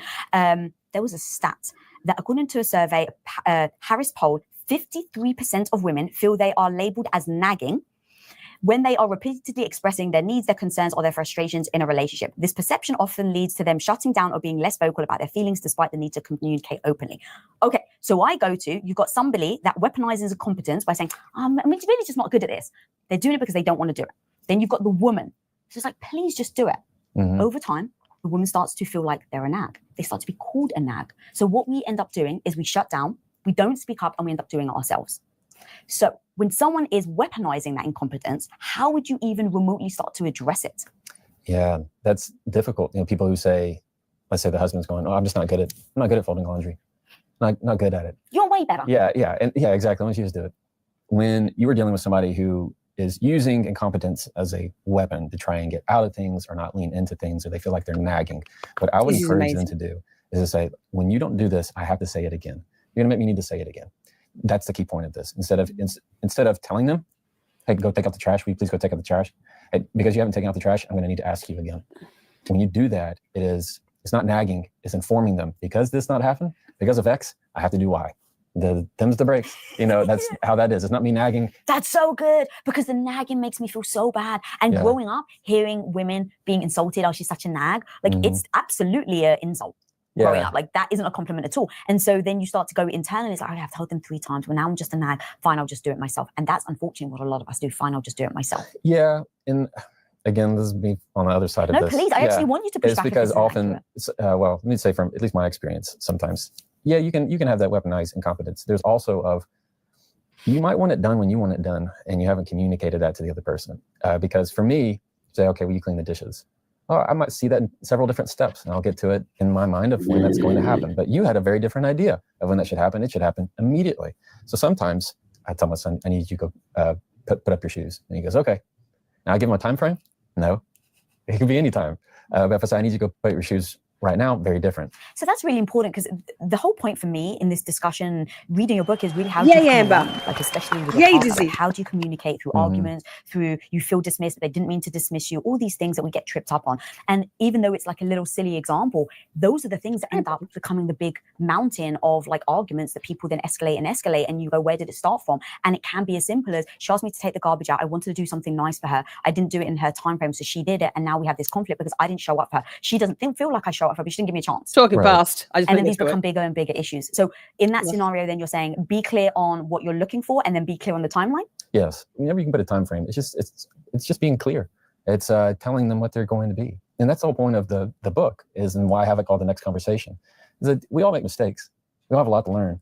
But it's the next conversation that matters even more. Because they weren't taught this in school. They weren't taught really how to communicate. How do you handle people who say things that are ugly? How do you communicate things with confidence and also find a way to connect? So that was the whole point of the book, is to give them these 3 main areas in the formula of say it with control within yourself, say it with confidence to embolden yourself, and then say it to connect. Hell yeah. There's a line in your book, I'm paraphrasing, but it's something like, you're not looking to win the argument, you're looking to win at the relationship. Yeah. Well, the idea of winning is just sold to us everywhere. I mean, there's books on how to win every argument. There's tons of blogs, how to win every argument you ever get into. And it's just, I find it to be disingenuous, because the more you win the argument, the more you lose the relationship. I mean, what'd you really win? Great, you threw out that point that hurt their feelings, and now they don't want to be in an argument with you. Oh yeah, you said that thing in front of others at the meeting, and now you kind of embarrassed them. What did you win? Really, you won awkward silence. You won their contempt. And that's really what it is. You lose so much more, because you lost that relationship, that connection to actually grow with that person. That's why I say the best time to actually increase your relationship with someone is the difficult conversation. There's never going to be a better opportunity. And the deeper relationship you want to have with someone, the greater tolerance you have to have for deeper conversation. And that conversation can go 2 ways. It can go disastrous, or it can actually bring you together. And that's just one of the 1,000 reasons I love your book, because you're really helping people come together, understand each other more, speak the same language. Mm-hmm. This has been phenomenal. It's Where been can wonderful. people find you and your insanely good book, which I'm going to read again, by the way. I read it once. I have to read it again because I just didn't write enough notes. Yeah, they can. Thank you very much. They can find me at jeffersonfisher.com. If they enjoy any of my social media clips, I make clips in my car on social media advice. This is how this whole thing happened. And on Instagram, Facebook, just Jefferson Fisher. And being able to share so much of the tools that I teach and sharing with your community that's my passion. So I'm really, really excited. And I'm just thankful for the time. Oh, thank you for being here. Guys, I am not joking. I read this book, and as soon as I put it down, I was like, I have to read it again, because there are things that we unanimously struggle with. Tell me it's an audiobook. Oh, she looks very concerned. I'm going to check right now in real time, and I'm going to stop sharing. It would be beneficial across the board. I'm asking for the chat. Nick, you read my mind. Because you're behind, because that's just how StreamYard goes, I'm going to check. What's it called? I X'd out of it. Fuck. Hang on. The next conversation. Here we go. Let me check. Wow, already typo. Fat thumbs. Yep. Buying it. Getting my eyeballs. Joey, that's what we're reading next. It's narrated by Jefferson Fisher too. Oh my God. Oh, it's pre-order. Fuck. Yeah, that's fine. Give it to me, Jefferson. Yes, agree. I love, she's very expressive. That Greek expressive face, very animated. Love, love, love. I think she would have read it. I do think she would have read it. She strikes me. We've watched a lot of Lisa Bilyeu, and she strikes me as the kind who would Oh, it's released on the 20th of March, so in just a couple of days. Perfect. Perfect. Hey, so chat. That's what she said. Yes. Right up your Jefferson. Oh, oblivious boomer. Yikes, yikes, yikes. I said it on purpose to be naughty, Joe. It's out of When Harry Met Sally. Give it to me, Sheldon. Yes, when she's saying how unsexy Sheldon was. Remember? I'll have what she's having. Okay, so we've got like wait chat. Awesome. Joey goes, awesome. Can't wait. Same. It's very disconcerting. I don't like it's so triggering. I'm not being flippant when I say triggering. Every single time my stomach goes like so triggering. This is what arrived, right? From Shein. All of this was less than $200 Australian delivered. I think it was 190 tops, literally, and it's all tops. Wait, I left the back door open for the dogs, and it's cold. Hold your horses, chat. Shawty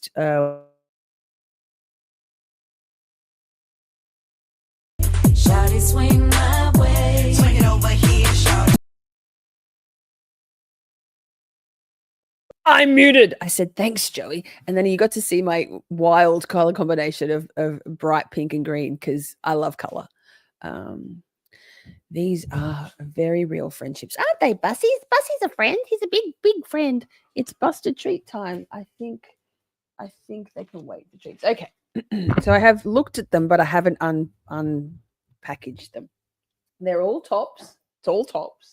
I read the comments. I see what you guys are struggling with, and standing up for ourselves, having our own back, being able to Lisa in my ears, and anyway, that. No unsupervision. 0. Okay. So I got to make sure I haven't got any makeup on my hands because nobody needs to undo white things. Can you hear me? Yes. Hi, Catherine. Good to see you. Preach, Lisa. Me, Lisa, or her, Lisa, or that Lisa? There's so many Lisas. Yikes. This Lisa. It's a natural human way to be, and society does little to help understand people, help people understand what sort of true. I'm itchy now. As soon as I can't touch my face with makeup, I'm going to touch my face and get makeup on my fingers, and it's going to go on my tops. Buster, get out of the way. What sort of suffering and isolation people really go through. Amen. Yes, we can hear you. Good. White. Yes. Buster, for goodness sake. So I bought some boring tops, and this is one of them, but there's also some pretty snazzy ones. So it's just a long sleeve white top. Right? I don't have a system. This could be interesting. Let's move some. There's so much shit here. That's one. Lemon. What does that say? Something.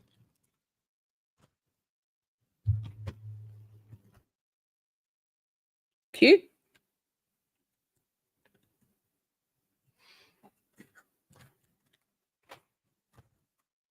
I should talk, shouldn't I? Yay, unboxing, says Colors. Oh, this one. Remember what I wore for my my official Mr. Takapina, Mr. Flexback. Buster goes, just give me love. Lemon is such a pretty color. Unboxing. My mother would say that color doesn't suit me because my skin's far too pale. It makes me look all washed out. But she hasn't heard about the old orange fake tan. So anyway, what was I saying? My shirt that I wore for Flexback, like I was far more official looking than him. But it's same color, same shirt, different color. A blouse. Looks lovely on. I thought I looked pretty amazing in that shirt. So pink. Yeah, I love pink. Fuck yeah. It's the only color I officially recognize. And Simi says, yes, I love Lisa and the family she's created by drawing us together with her adorable chat. Or chat is bae. Yes. You like that one? What the fuck? That one, Shelley? Yes. Yes, it is. We are a kind, lovely family. Nick, you know you're stuck with that now. You're stuck with that for 2 weeks. Ask Lumpy Oatmeal. You can't change your name again for 2 more weeks. Nicholas Ticholas. That's a good one.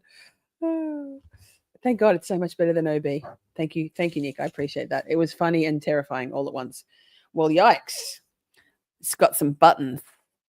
I'll do a few more. Although if I need to do the 4-inch cleavage thing again, this could be the one, right? I like that. Naz.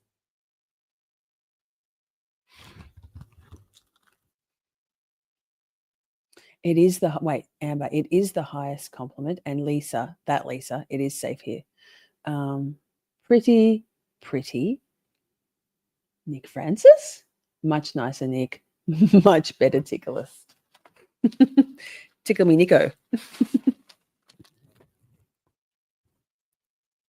Oh, green. Interesting.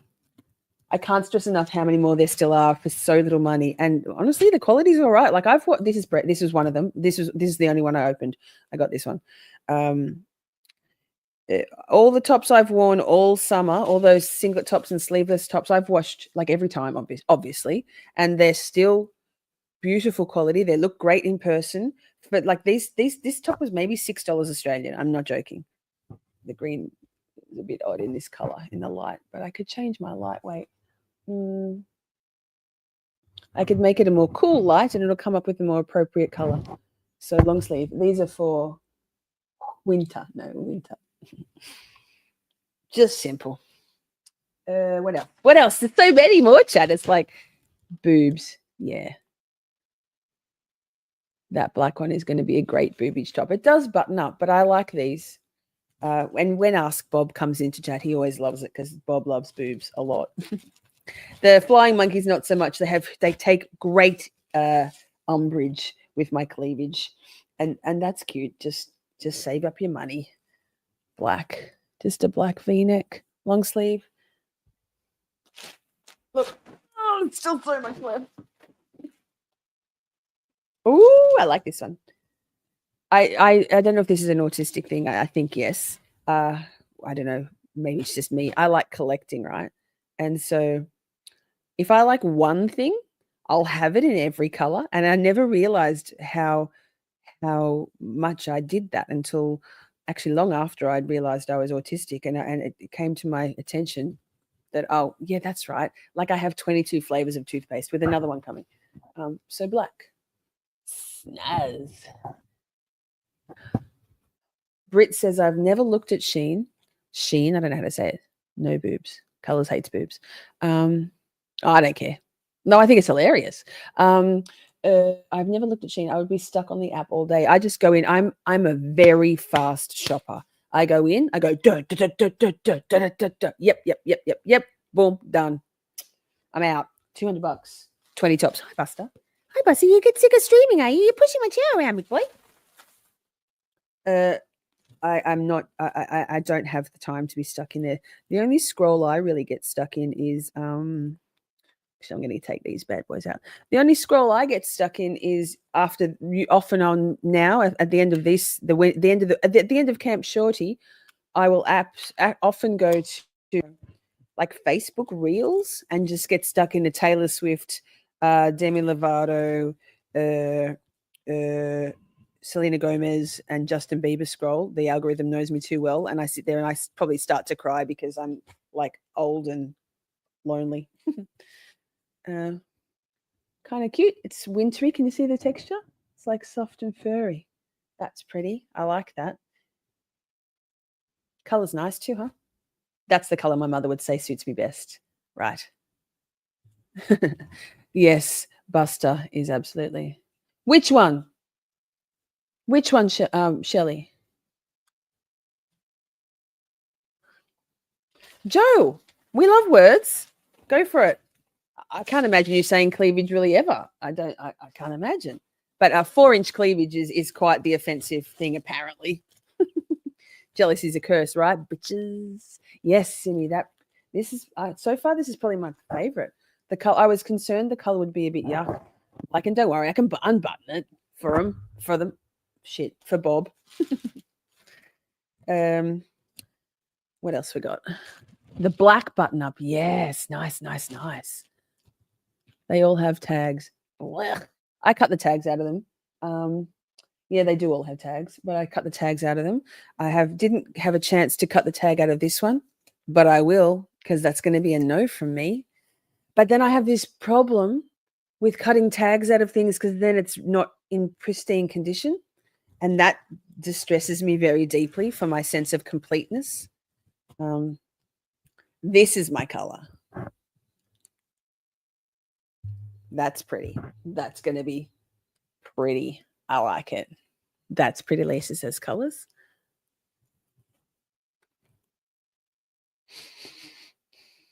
I could never rip them. The tags have to go. You like that one, Joey? Autistic as fuck. Oh, relatable. Wait. Pause. BRB. That reminds me. You got to look at this. Wait.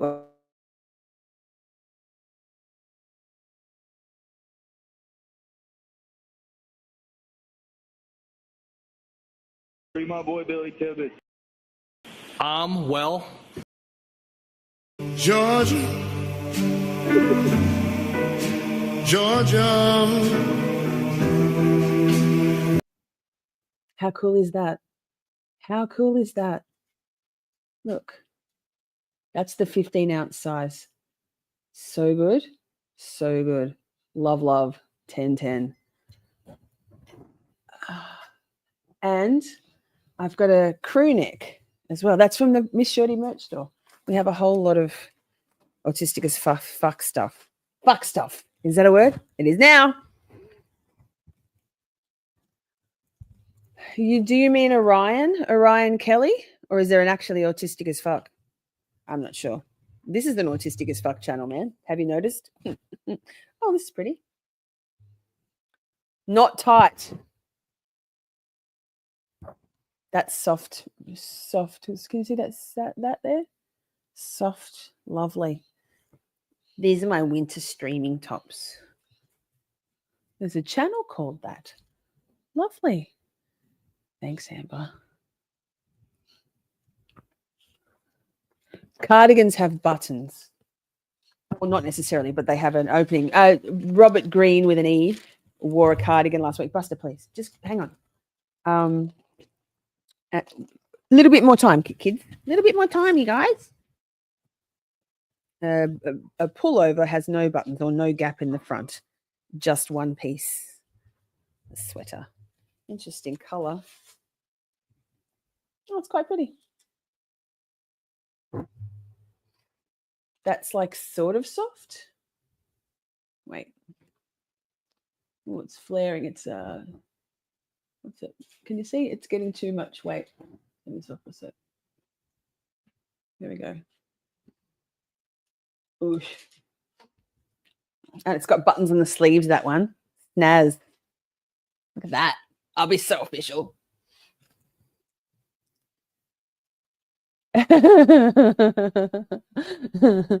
Gold buttons. Official. Yeah, it's like smell-o-vision, but touch-o-vision. There's still so many more.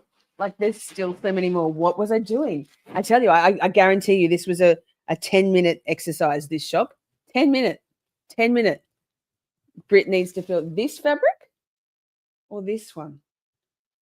This one might cause, the blue one might cause issues. You know, some people have a real problem with microfiber that it kind of feels on your skin. A chick used to live with me who couldn't, she's autistic as fuck. She didn't know it. I didn't even know I was autistic then. She just couldn't touch certain things. That would be one of them.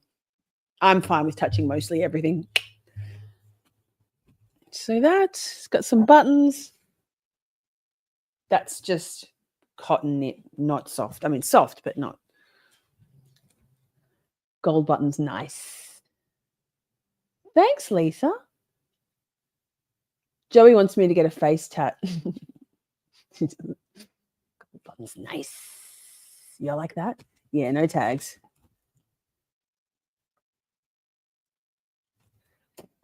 Man, get on Shein. I swear to God, the quality's good. I don't know how to say it. Of course, I don't know how to say it. Shein, Shine.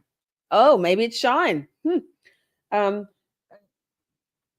You know what, Joe? I used to have court clothes, but not to be an attendee to. But I don't need cut outfits anymore. I did used to need to have them. Look, this one's kind of official, very Chanel, but was probably $8.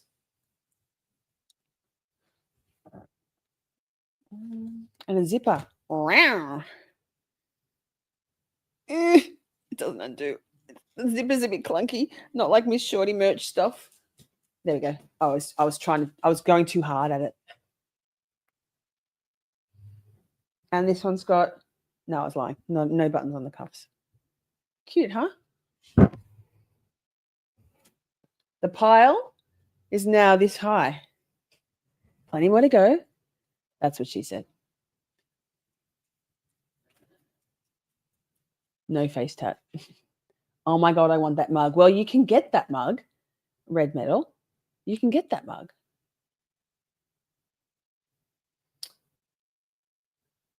Yeah, that. Right? Those dishes that are like raw clay. Yeah, nah. Sheen, shine, Shein. We could probably Google it. A blouse. Boob headlights. You know it, girl. Oh, wait. No, there's still about 4 or 5 left in there. More pink. I was like, do I need more pink? I think I took off 2 pink things. I was like, that's ridiculous. Like, but I love pink. That's a big yawn, puppy. That's kind of thin material. That was probably one of the this one probably was $6. I'll have to make sure my bra is very much the same orange skin tone as my fake tan skin. So you don't see it. Maybe I'll get a lacy bra for underneath that one. Lol. Jokes. Lol. What's this? Oh, this one would have been cheap as well. Just black. A bit like those singlet tops I wear. Can you see that? It's a bit hard to see the black. A bit like the singlet tops that I wear. I got a blue one, a black one, and a pale pink one. It's the leaning tower of blouses, chat. No, I gotta get. I lost the chat. I still haven't picked a mug. I know. I feel like you might want this one, gorgeous, or maybe not. There's so many, as my son would have said. He used to say. I've got a shorty one. Have a look. Have a look. I feel like funny cunt wouldn't be for you, Britt, but you do. I've still got your sticker here on my thing. Timmy was playing with it yesterday. He was thinking it was a cat toy. So, and TJ, I think she's gone to bed now because she's in the UK. Oh, maiden shit. She has to pick a shirt also, and then Mr. Me Hook. What's this one? Pink. Surprise, surprise! It's pink. Oh, that's got little ruching. It's got ruching. Can you see that on the side? Cute. So that doesn't show your belly as much because it already ruches. I like that one. Joe.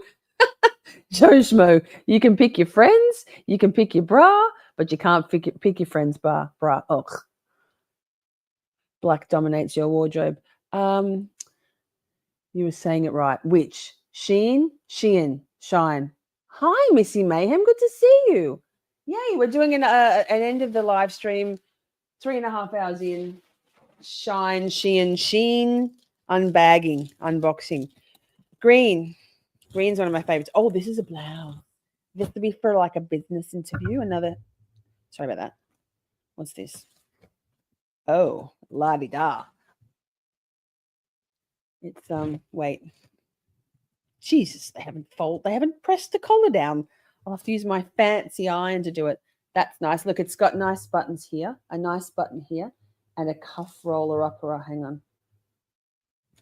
That's what got me, was the fold up, the 3/4ness of it all. So you can roll your sleeves up. Pretty cool, huh? I think it just bunches. It's a slightly more washed out or more of an emerald green than this St. Paddy's green. Oh, we're going to lose our whole pile of so many tops.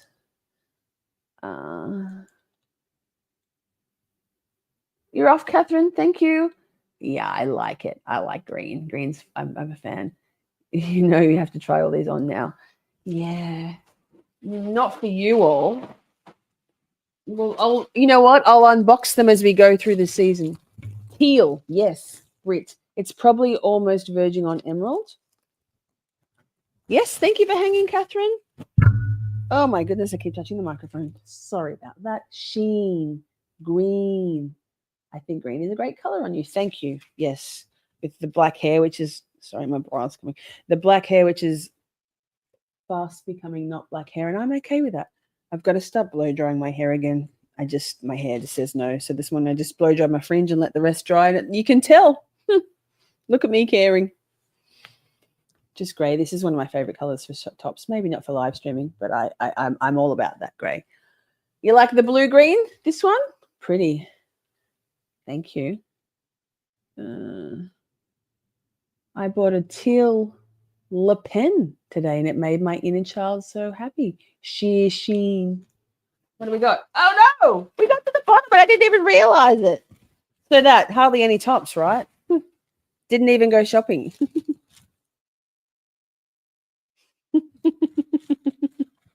What was that movie called, Joe? That was a great movie. I really loved that. What was that movie called? Something world. Did it have the word world in it? That was a good movie. I don't look anything like her, but thank you. Joe, lol. Publicly buzzed fell Friday. One crazy summer. No, it didn't have the word world in it at all. Hang on. Let me move these. We've got the leaning tower of blouses. You know, the hoarder in me wants to keep these. And then I go, what are you ever going to use them for? I'm like, but they're really useful bags. They're good quality. They're good bags. And I'm like, fuck, Lisa, chuck them out. And so I do. Boston Georgina's here. Hi. And we're just at the end of a wild unboxing. But wait, there's more. So that's all Shein stuff. Here, wait. Here's some Miss Shorty stuff.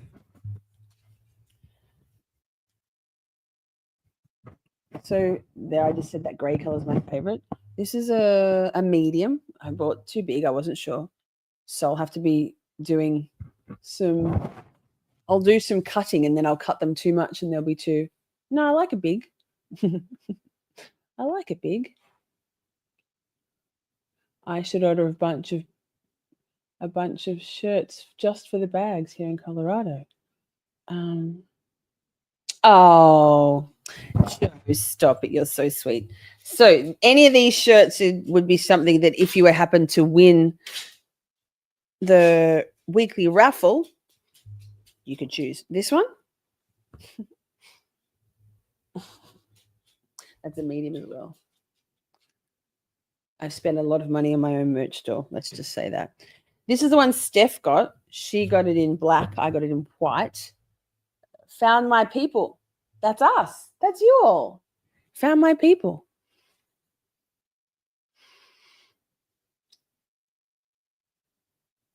Wait, I've lost the mouse. Lisa Butterfly looks huge. Yeah, that's what she said. I didn't know. I bought mediums and smalls. Wait, I see Lisa said, oh, hi, Timely Manor. Good to see you. I just don't mind this pile of shirts right here. We if you missed it, we just did an unbagging. What else we got? 1, 2. Oh, this one? This is cute. I think I got a small in this one. More my size. So just shorty. Yeah, black. Cool. I'll wear that one. Medium looks huge. Yes, they're unisex sizes. So I usually cut my merch store t-shirts up because they're always too fucking small, and they're like, oh. Not from our merch store, but from other merch stores like Turtle Boys, etc. This one got makeup on it when I tried it on in the last stream. This one, Bold and Mysterious. That's one of my favorites. That's the one Amber got, right? Has yours arrived, Amber? Unbagging, unsacking, help, ball bag. I'm not sure. And wait, did I show you all of them? One, yes. I've shown you this a couple of times, but it's pretty cool. It's like a bag. It's a bag. Look, it's got it inside. It's got a phone. Wait, a phone pocket for the phone there. You got that one in long sleeve, Joey. Nice. Yes, there's long sleeve tops. Love the bag. It's so cool. It's so cool. And wait, it's white, and I've touched my face. But hang on, Joey, hit us with some sound effects for a minute. I'll just go and get. I have the autistic as fuck sweater hanging up because I love it so much already. Or BRB. Well. Shawty, swing my way. Swing it over here, shawty. Georgia, Georgia. But it is. This, I've got it hanging out. Autistic as fuck. Can you see it? No, what am I doing with my life? Can't see. There we go. Oh my God, I'm so bad. White. I love white.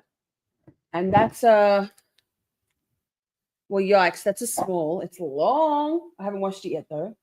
Love, love, love. 10, 10. It's all gonna fall over.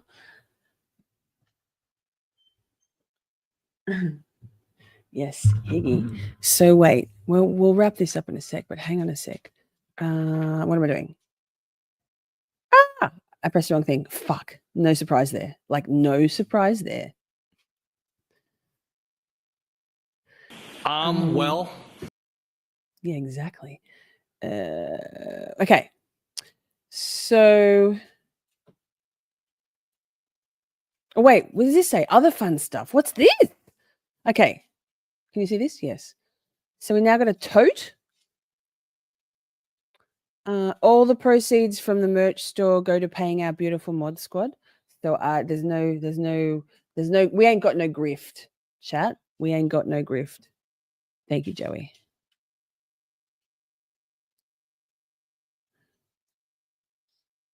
You would wear that without the fuck word.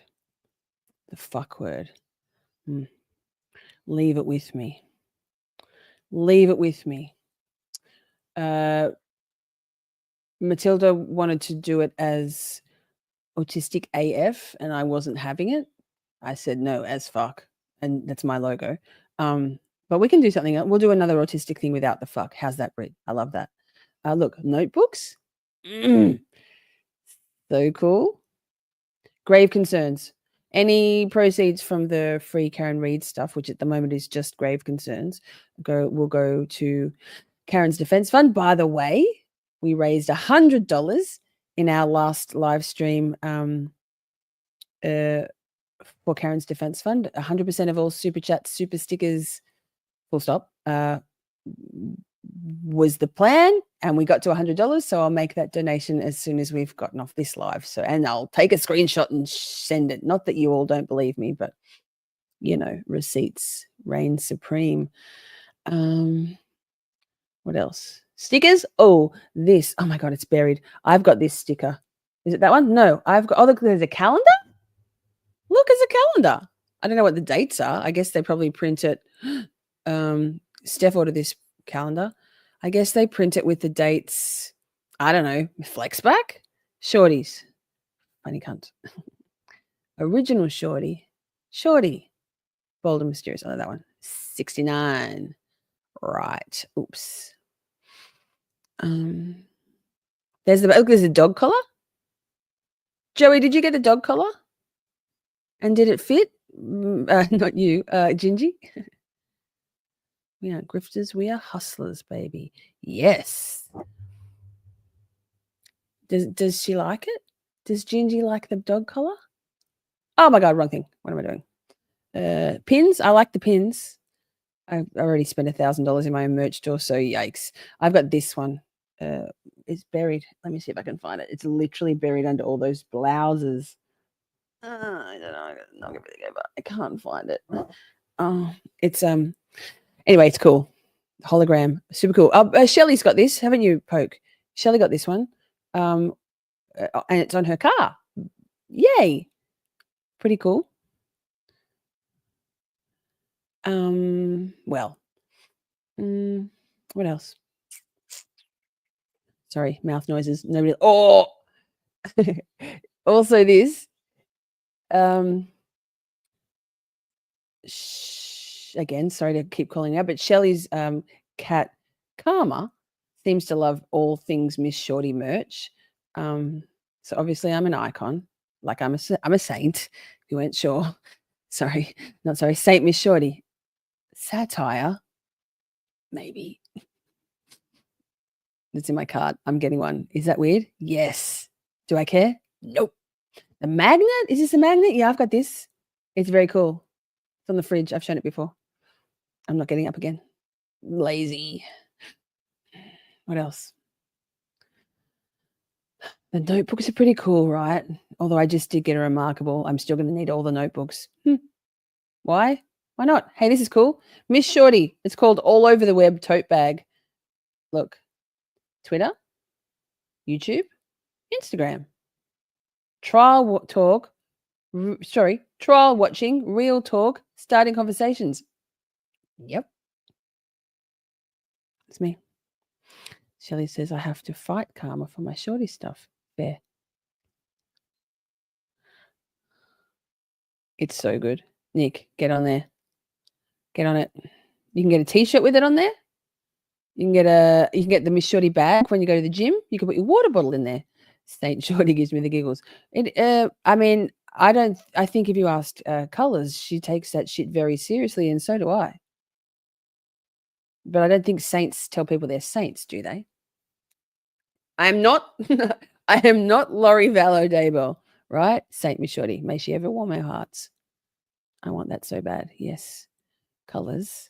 Yes. I'm up to anyway. Yes, Colours. You want what? The frame print? Yes. Among other things. Leave it with me, Colours. You know me. I'm an angel. My current courtroom notebook is almost used up between Delphi and Laurie Vallow Daybell. I'm going to have to grab one of these for the trial. Yes. I mean, wait, what am I doing? My brain's starting to go to mush. Like starting? What are you talking about? It is mush. We've been streaming for mods. Thank you so much. You've been doing this for 9 o'clock. 6.5 hours. That's not much. We're fine. Easy peasy lemon squeezy. We've got this. The notebooks. Here we go. Camp Shorty. I dare you, Joe. I dare you to go to court with the Miss Shorty 69. Lol. Grave concerns. That's a nice little court reference, or just a straightforward Miss Shorty. You choose. It's up to you. I won't try to sway your purchase. You'll have buyer regret. You'll walk out with a funny cunt mug and a funny cunt hat and a funny cunt book and go like, what? How did this happen? What am I doing? Showing nothing and everything. Marked safe from being blocked by Turtle Boy. Lol. That's funny. I hope I'm not blocked by him. I don't think I am. Maybe Meredith. For no reason. What do we got? Hang on. What else? There's a whole Joe Flex back section, right? We know this. I want these tights badly. They're the right size, by the way, Joey. That's how you're supposed to wear tights. That's not one size too small. That's just how tights are. Just saying. May she ever warm our hearts. Do you double dog dare you? Absolutely, man. Do it.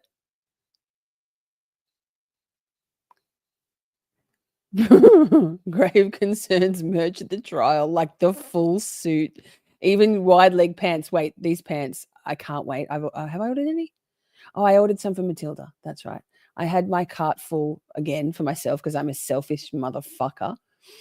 And then I was like, no, how about you don't buy any more for yourself and you buy some for other people? So I bought Matilda some things because thank you for all this. She's done all this. Like, I need these tights. Anyway, I had to I had to empty out my cart and be less selfish.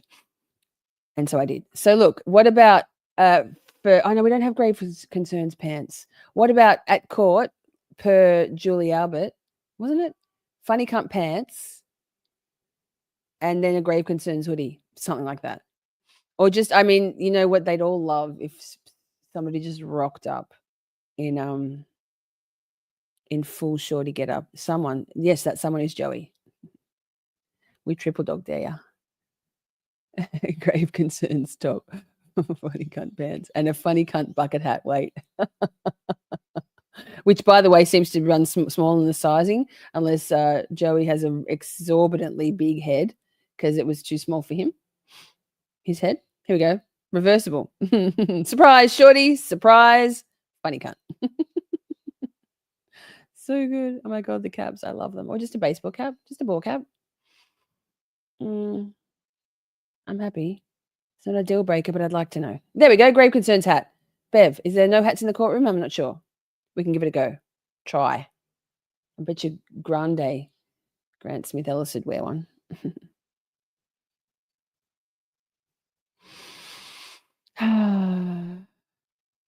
But then, no, wait, good for Joe. them. I'm happy, but I just want to make sure that I am still held in the highest esteem of the system. It's not a deal breaker, but I'd like to know. Thank you. Don't mind me. I swiped myself out again twice. Hi, don't go anywhere. I'm back. That's the second time. I haven't done that for the longest time, and today I've done it twice. Weird. We're almost done. We're almost done, chat. We're just having a bit of a debrief end of the weekend. Wait, but no, Joe, you don't have to wear tights because look. Wait. Pants. There's wide leg pants, comfy lounge pants. Joey got some. Look, just Miss Shorty. Here, these ones. These ones, they're unisex. Don't you worry about that, Joe. See, look, a man's wearing them. It's a very slight man, but it's a man all the same. I'm just saying. You could. What did ASAP Takapina buy? Okay, right. Let me see. He bought. Good question. Good question, Missy. I'm scared to press the back arrow. The problem is the back arrow is on the website, and when I'm on that tab, it's fine. But the back arrow on StreamYard goes back out of the studio, and that's what keeps happening. Well, twice. Okay, so he bought. I think he got the tumbler. Yes. Where's the front? ASAP Joe. Flex back. Yep, he got a tumbler. He got a I think he definitely got the cap. He definitely got these shorts. He got two pairs of these. Wait, his daughters got a pair each of the joggers. I'm scared to touch it. These trackies, we'd call them here. Actually, I think he got these white shorts. I'm not sure. He did like 3 orders. He got a mug. He asked for these string singlets to be on the merch store so he could have them for the gym. He got I can't remember which color, but he got an Adidas Flex back hoodie, Adidas. I think he got the V-neck, a bunch of stuff. I think he got a muscle tee, I think in white, but maybe black. What else? He got stickers. He definitely got stickers. Might have got a magnet. Can't remember. So many things. I think he spent about $600, $500 altogether. 3 orders. Yes. Yes. Yes. Yes. No, I want Rihanna to be. I didn't even see that. Joey.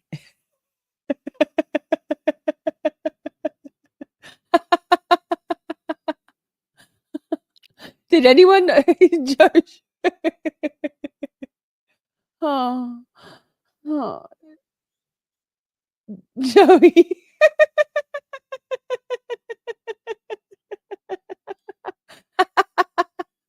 Oh, Joey. Joey, represent. Camp Shorty, represent. Oh, my God. You're the best, Joey.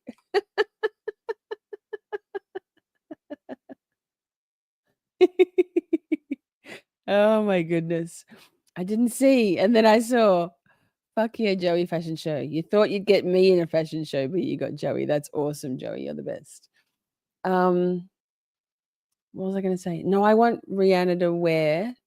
I want, if anything, this maybe an ASAP Joe cap. Yes. But I just feel like either one of these jackets for Rihanna $69. I've got that one coming. Don't you worry about that. The white college jacket with, yep. And then Joey, I can't believe you did that. That's so funny. You're so cute. This one. How cool is that? Needless to say, it's almost double that price in Australian dollars, and that's fine. I don't mind at all. The exchange rate isn't outrageous at all. Joey cameo.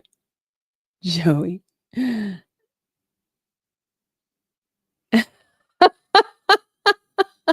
The model needs to learn model etiquette and not wave his hands like he's evacuating flatulence.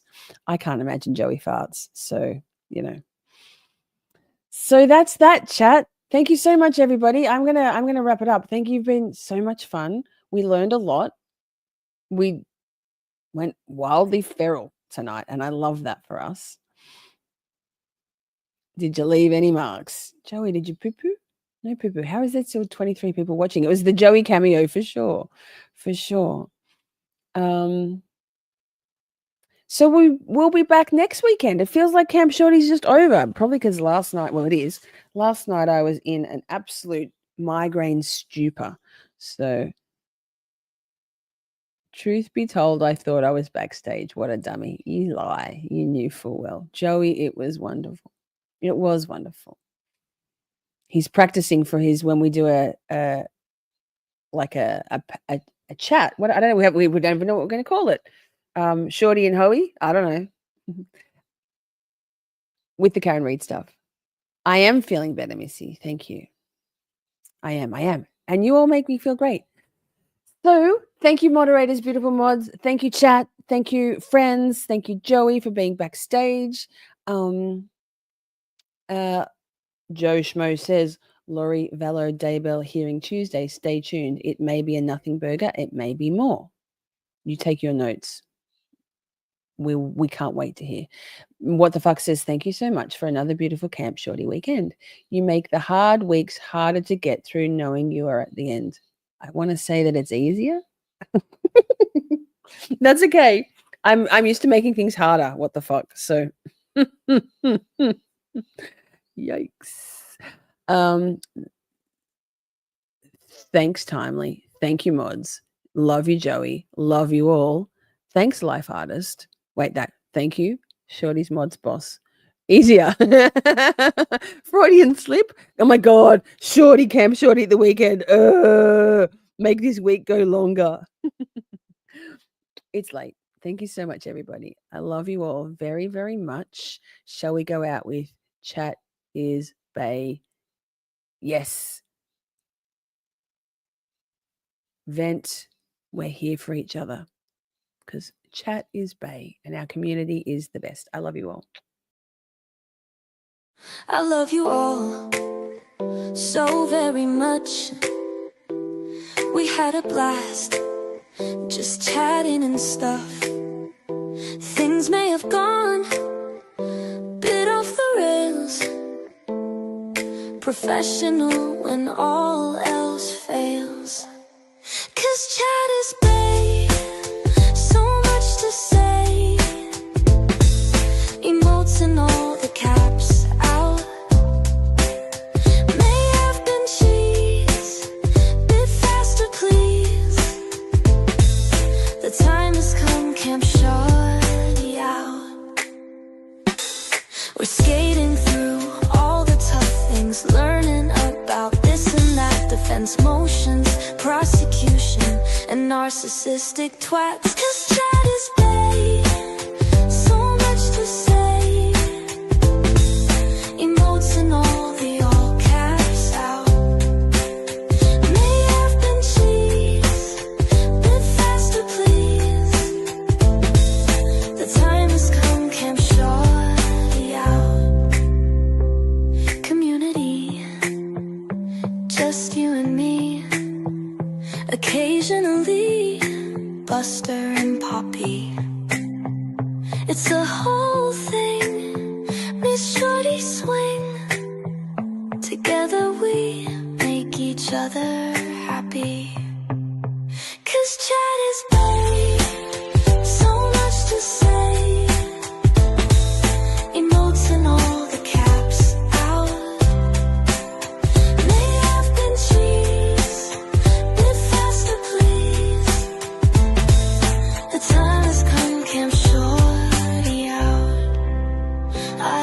you all.